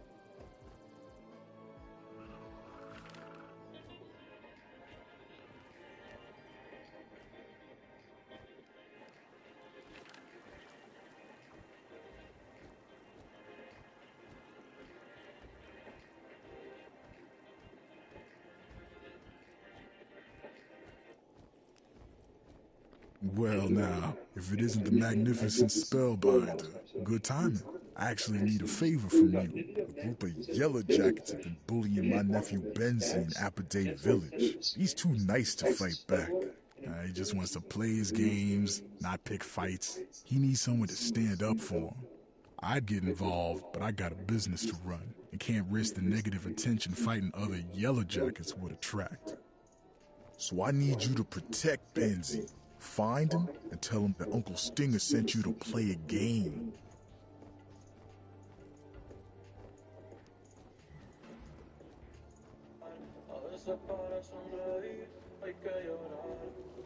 No, don't hurt me!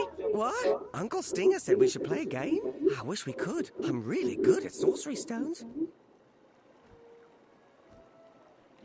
But we can't play anymore. Some mean yellow jackets stole all my game stones. They don't even know how to play. Hey, I know. You could get my sorcery stones back from the yellow jackets, and then we could play all day.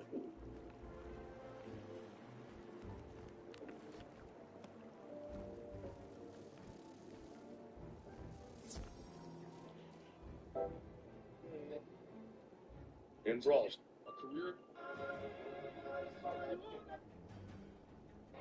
Mi gente, this is WWE superstar La Más Ruda Raquel Rodriguez here live from Torneo Texas, a girls' flag tournament at Estadio Borregos in Texas, Monterrey, with the 106th pick in the 2026 NFL Draft, the Houston Texans select Omechi Wiwu, guard from Oklahoma. Vamos, Texas!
Game is new.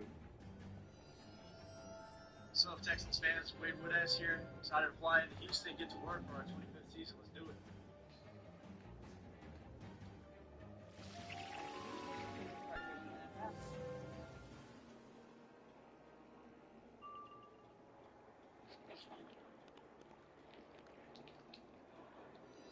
.426.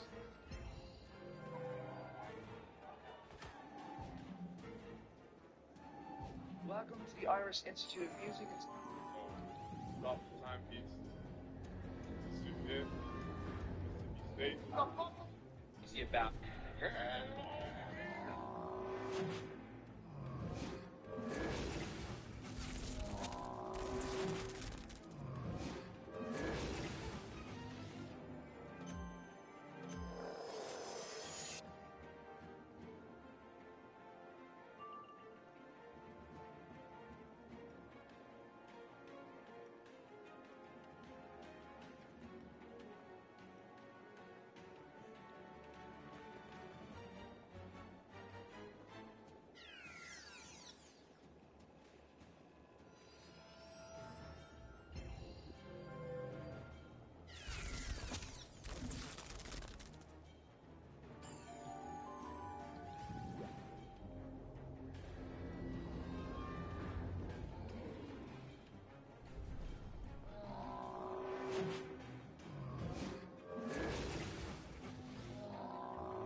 We didn't know Benzie was friends with a spellbinder. We'll leave him alone. You got my sorcery stones back! Oh, but the Yellow Jackets chipped paint off of them. We can't... I have an idea. Can you ask my Uncle Stinger if he knows where I can get some paint?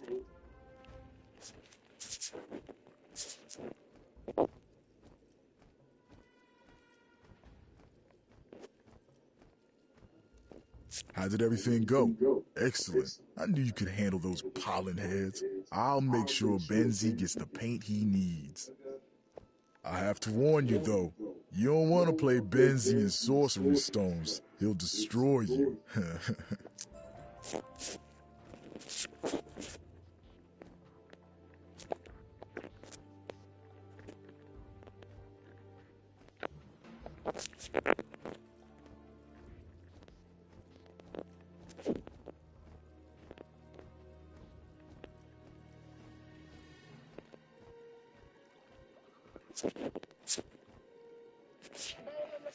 I got a different quota. I'm hot. They gotta ban me like my name is Dakota. Double between the legs, I get to the 3-ball for 1 leg. This man was spamming that double between the legs. Look, slaps the hand down, right scoop leg, Baskin Robbins, off the glass. More work. Front to back again, I get to the cross. I'm looking them off, shield off to the right flotation device. And if you can learn anything, confidence is everything. Between the legs, behind the back, take it nice and slow like Usher. Look off cross, slaps the hand down, right and one. And this is 25 minutes, confidence. This ain't even truly. Front to back, double between the legs. Look at the angle he takes. Then look, switches to the right hand, stop and goes right off the glass with the Windex. And this is good defense. Punch through between the legs. Now drives right. Noise steps on the left. Ball placement switches into the other side. Hits the bucket to go. We have to drive through. I did step up. I switch to the right hand. Throw the lob to Miller time because it's Miller time. Now look what I do. Sidestep 3, cash money records to the 9-9. Then I get to the gig game. Throw the flotation device. It's good. Then I get to the cross. Why have you been chasing me? You were with Devim Whiteheart. The commander of the Foothold, Alwyn, will want to speak to you at once. Go inside and see him. And the kid right here faking the pass to the right leg, and the boy wins the game. Bola LaMelos, I got a different quota. I'm hot. They gotta ban me like my name is Dakota. Double B. Hail, Spellbinder. Paul Brokensword said we should... You rescued Divin Whiteheart from his captors at Bastion and traveled with him under the apiary. No, tell me it is not so. If you wish to help us, you will drive back some of the blue red, then strike at the flame legs in the burn and extinguish their fire pits. They wield blazing torches to burn our beloved forest.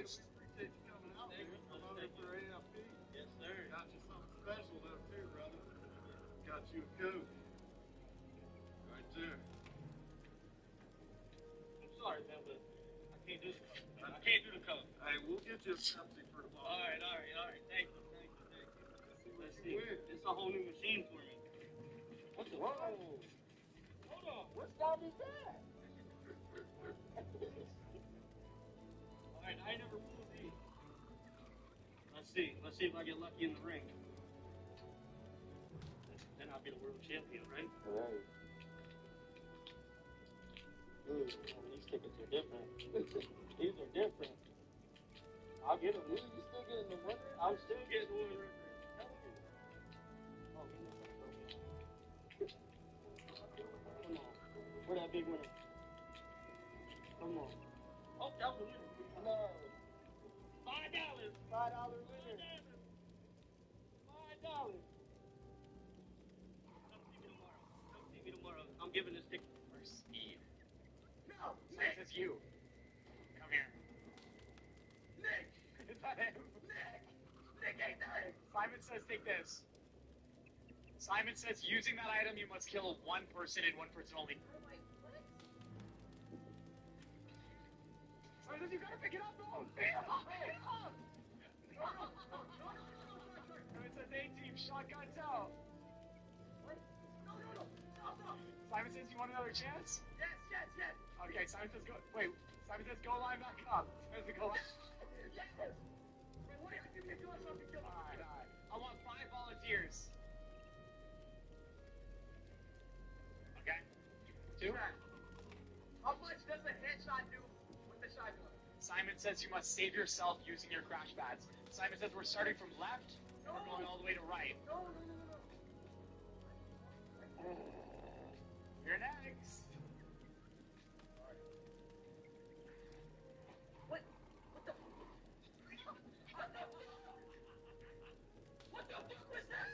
Okay. Simon says you have 3 shots to eliminate the Deadpool in there. Simon says the glass absorbs 1, and Simon says he can swap seats only, not move. Simon says when I say go, you can use your 3 shots. Simon says your goal is to shoot them. Yeah.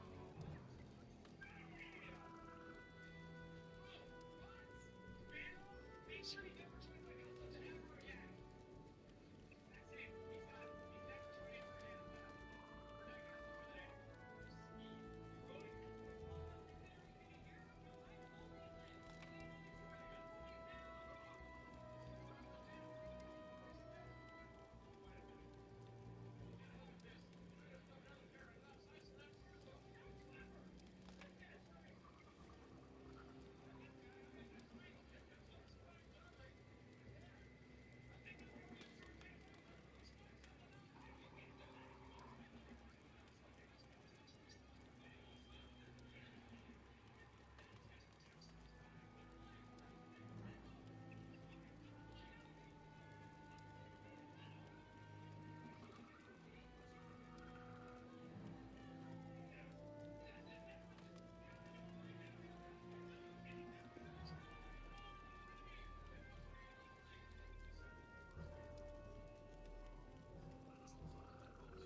You're not listening to me.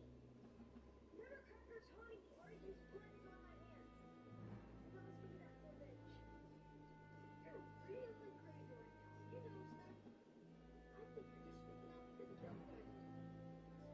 Swear to God, just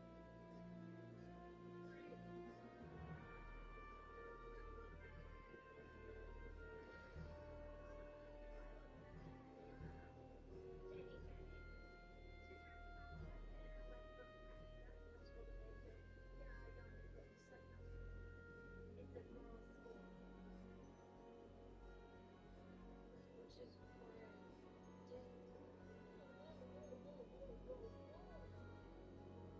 Which is where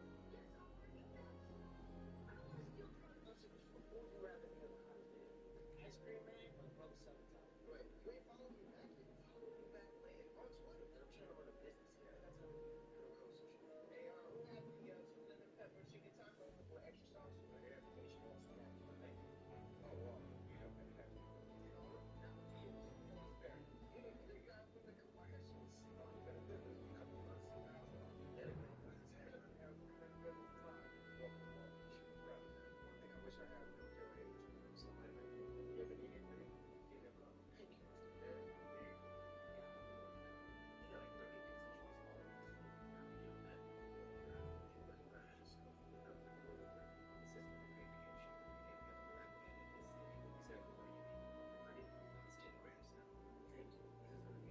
Let's invest in you.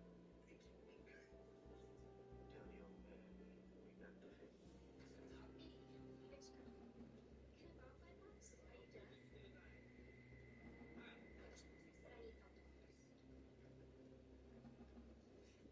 So there are a couple things on the board. I want you to turn your pages to chapter 7, please. Page 48.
now we're at HEB in Forney, and the gas is like at 170. They had to shut down the whole screen. Is this a full take?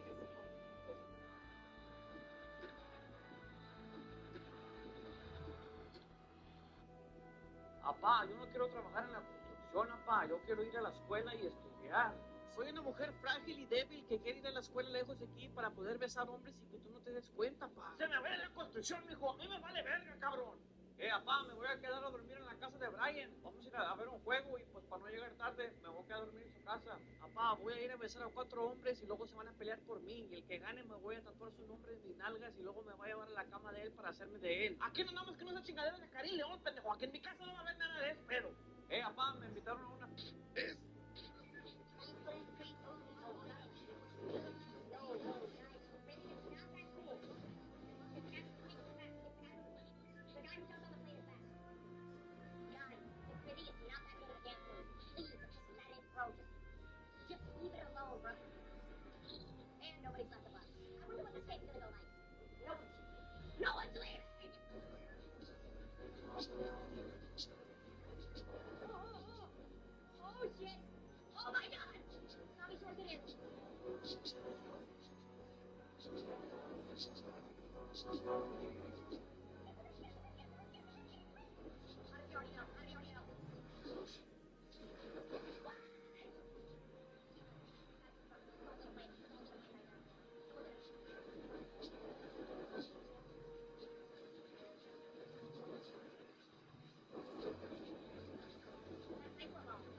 It's the most fucked up apartments in Houston, Texas, Part 17.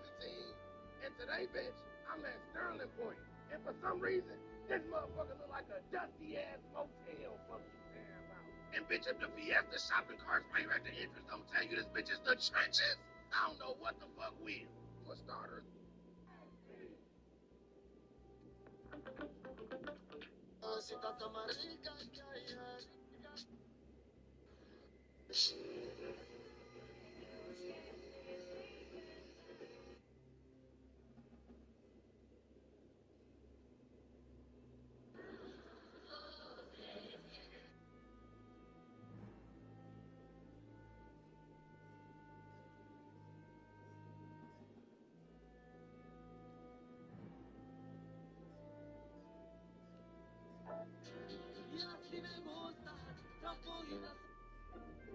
Just for tonight, let's go. 10:30 and I'm out this bitch, man. Yo. Hey, I'll be playing the wackest music in here, bro. Who got the hogs? I'll play some shit, bro.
There you go. There you go. Get out of there. Get out of there.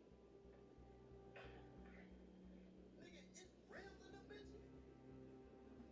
From over his shoulder to the rim. Fuck the rims. Nigga, did you see him push that nigga head off his shoulders, nigga?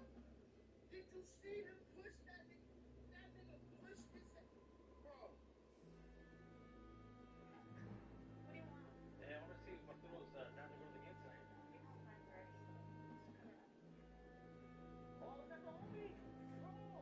What's up, man? Come on! Bro, what's up? Or is he gonna... You're done hanging out with the homies? Oh, bro, I can't. You're not gonna have plans, I think? Yeah, I'm sorry, bro. Maybe next time. Yeah. But homie, that's not what's up, though. Alright, man, next time. Tell him we're in the spot. Bro, I gotta go next spot.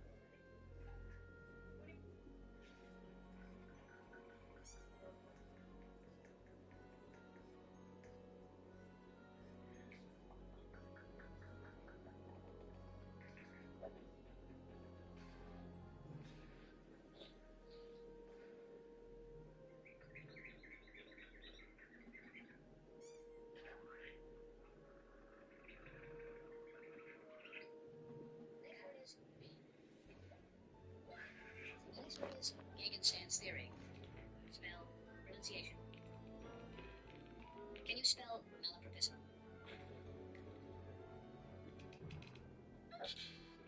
Yeah, now hold on. Now I feel bad. Please spell melancholy. Alright, spell frontoethmoidectomy. You didn't even try. The answer is B. Yo, I'm only getting trained. Yo, what the fuck? Bro, just get in the car, come on! No, you can't track me. Yeah, come on now. Yo, what's up? Where's the interior? Brother, where is your... Why are you asking where my interior is? Where is your vehicle, brother? I'm over here picking you up, not asking for gas money, not asking for food money. You give me no action. You give me no... Where are you yesterday? Yesterday, I'll take up straight.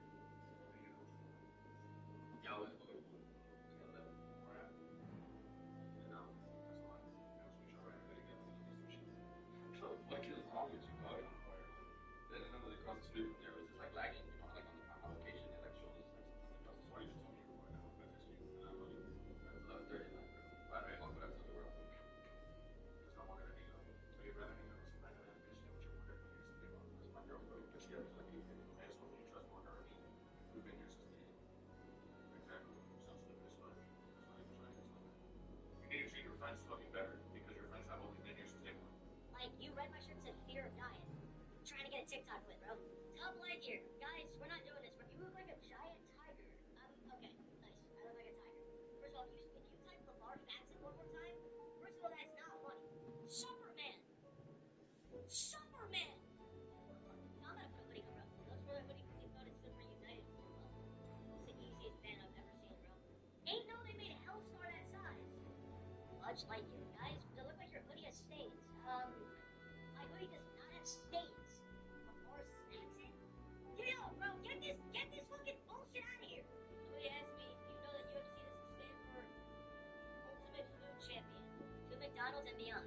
Guys, man, more like super tough. Yo, buddy, if you type Buffet Lightyear one more time, bro, man of steal your food. Your man, to the guy in here who keeps spamming women's hoodie. What the fuck are you talking about? Like, you read my shirt and said fear of dying. I'm trying to get a TikTok with, bro. Top Lightyear, got This is the secret right here. Muy buenas noches, señoras y señores. Modric, Perisic, Rakitic, Lilo y Stitch, la Nintendo Switch, Mario y Peach, Greg Popovich, el Grinch y un sándwich. En mediocampo seguimos con Twitch, Lucas Doncic, Djokovic, Marshall Ditich y el Bayern de Múnich. Y de técnico Joshua Kimmich. Muy buenas noches, señoras y señores. Modric, Perisic, Rakitic.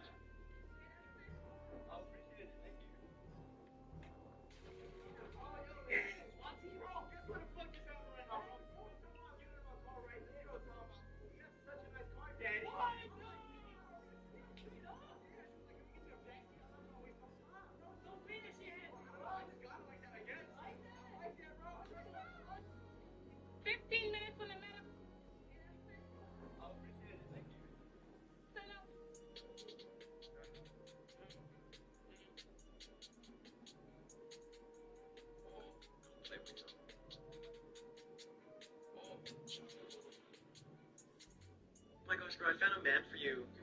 He just graduated college and he owns 2 businesses. Girl, what? You would buy, girl.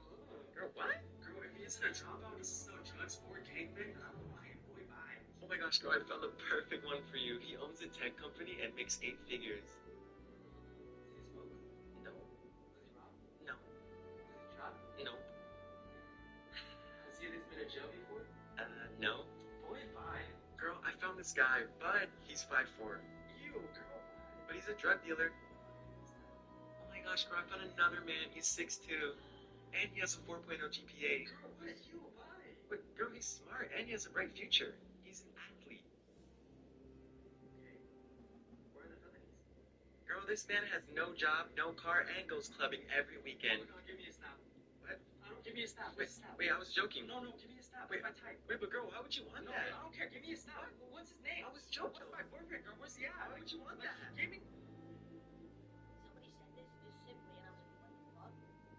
That the fork or the knife, the spoon that you're using in a restaurant, has touched thousands of mouths. Oh, yes. Thousands. How about hotel? On an air? Oh, but yeah, but that's, yeah, I got something else for you. I want everyone to really think about this. Yeah. More than likely, every hand you've ever shaken in your life has had a dick in it.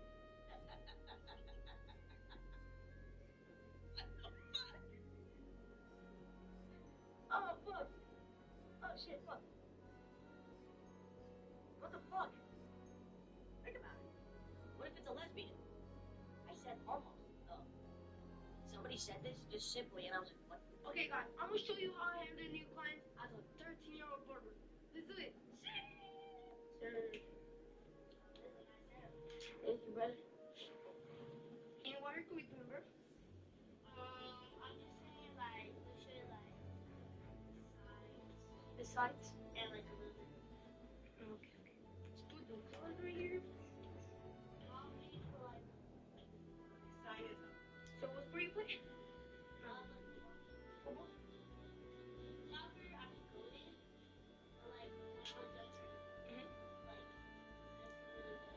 Que no me importa una Wait, how old are you? 10?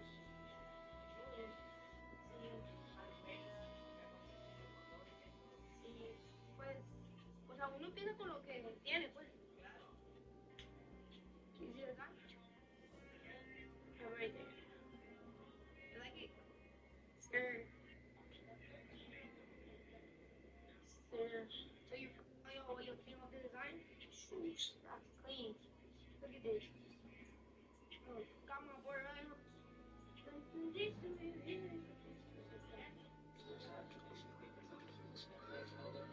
Verga, nos encontramos a Michael Jackson en acción. Michael Jackson en acción. A la verga. No lo puedo creer. Wow.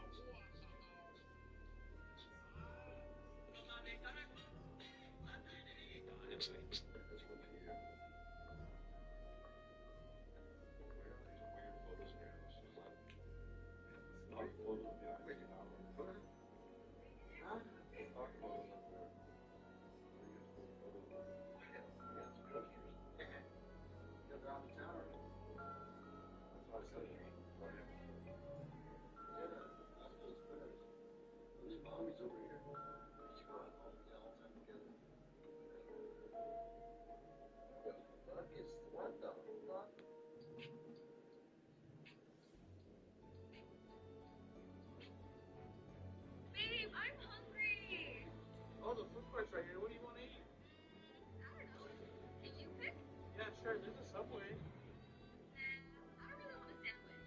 Oh, what about pizza? That's too much bread. Oh, I know. There was a good sushi spot over there. Ew, sushi? I hate sushi. That's disgusting. Let's do something else. What do you want to eat then? I don't know. Oh, they have Chipotle. Do you want to have Chipotle? No, I don't want Chipotle. Oh, they have pho. Do you want to have pho? Oh, I don't think I've ever tried pho. Oh, let's try it then. What about Mediterranean food? No. Babe, last choice. You want panda? I had it last night. Oh my god. Babe, I'm... Make your pay. Your official said no. Make it hurt, Trey. Brandon Miller. Lost it. Lamelo. Come on. Let's beat some chicken salad. Here we go. It starts with Lamelo.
All right.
Come on in, y'all. Come on in.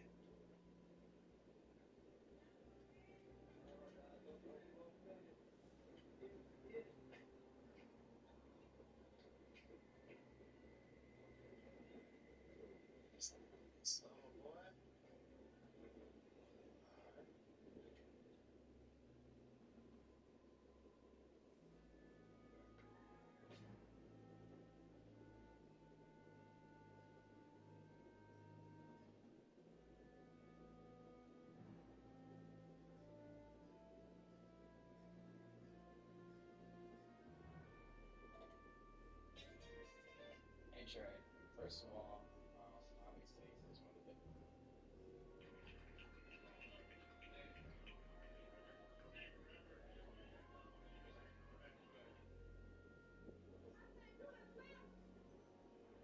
those styles.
balloon. Balloon. Well, I'm very happy for you. Come on, honey. In the car. How many times have I told you not to talk to strangers? Keep asking, Connie. Ooh, pressure. You got my name. Hey, man, look at over there. He's doing. Oh, he's done it. It's not clumsy anymore. Mushmouth is good. Don't call me Mushmouth. What should I call you? Just call me Mouth. Mr. Bow.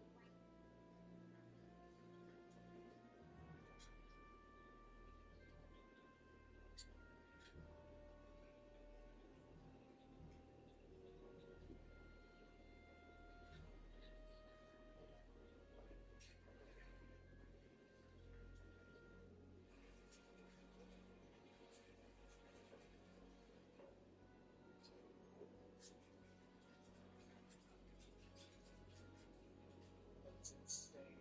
The building you want for the inside?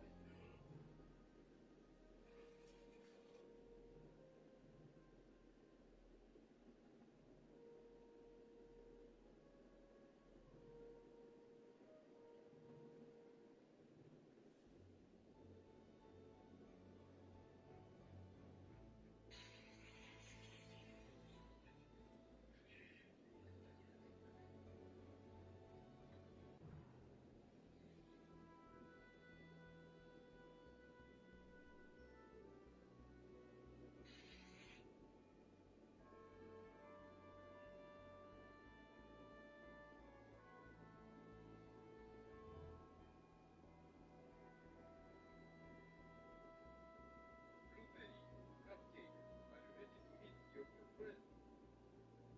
Say hello to Cookie. Welcome to the family, Cookie. He's so happy. Blueberry,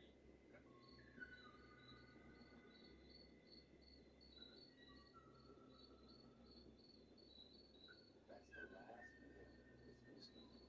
Singing for food.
Chinese violin. Not like goods.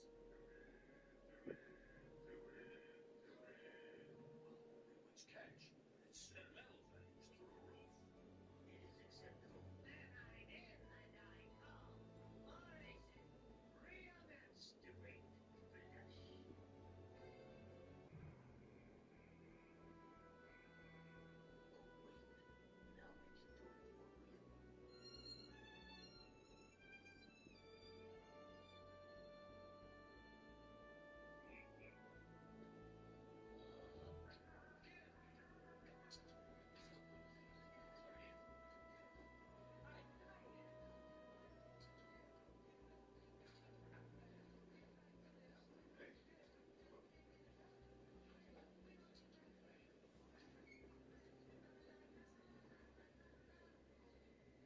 I love your music. Thank you.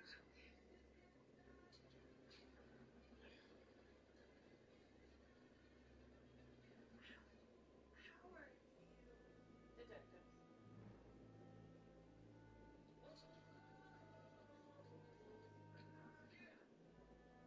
Slower. Excuse me, can you slow down? Let come to your work and tell you how to do your job. Slower. Slow down now. That's just your coming. Lady, how the hell? What the hell are you doing?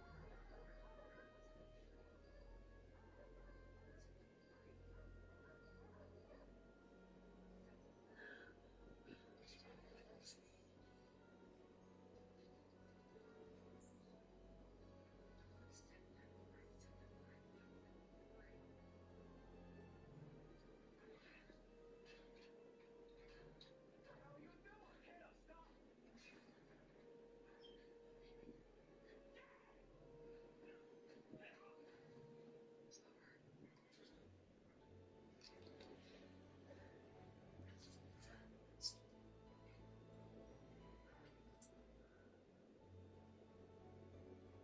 Seconds before Venom does his thing.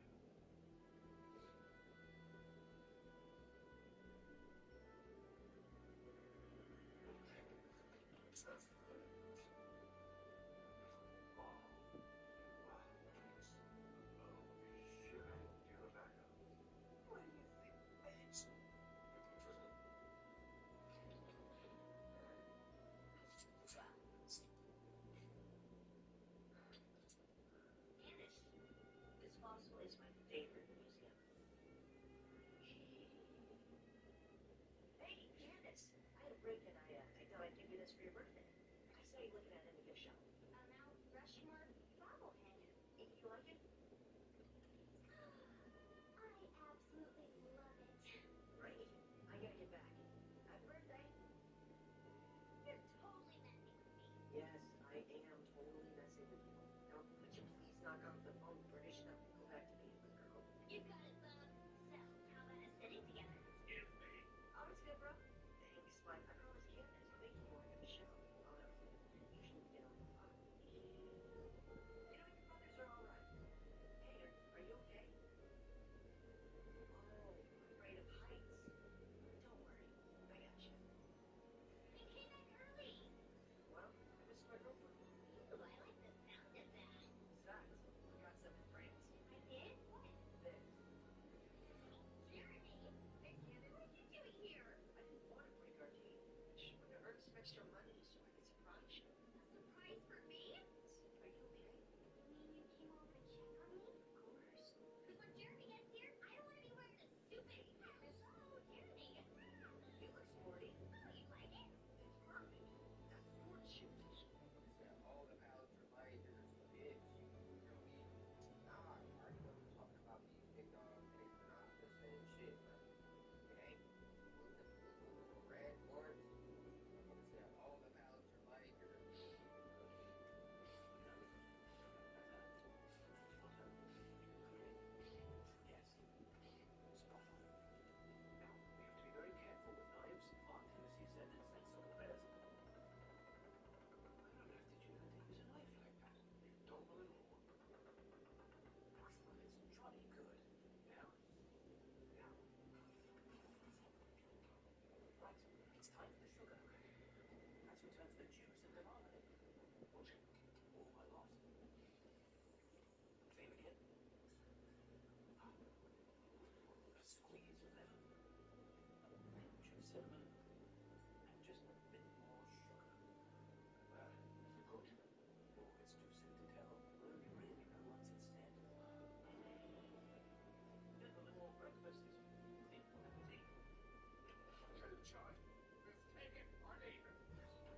What's that? How you doing? Check this out right here. Don't be this guy. Now y'all know anybody work in a warehouse, you know how heavy that box is, right? And he's trying to get it himself. He could have just waited for somebody to come back with him. I got this. Check this out right here.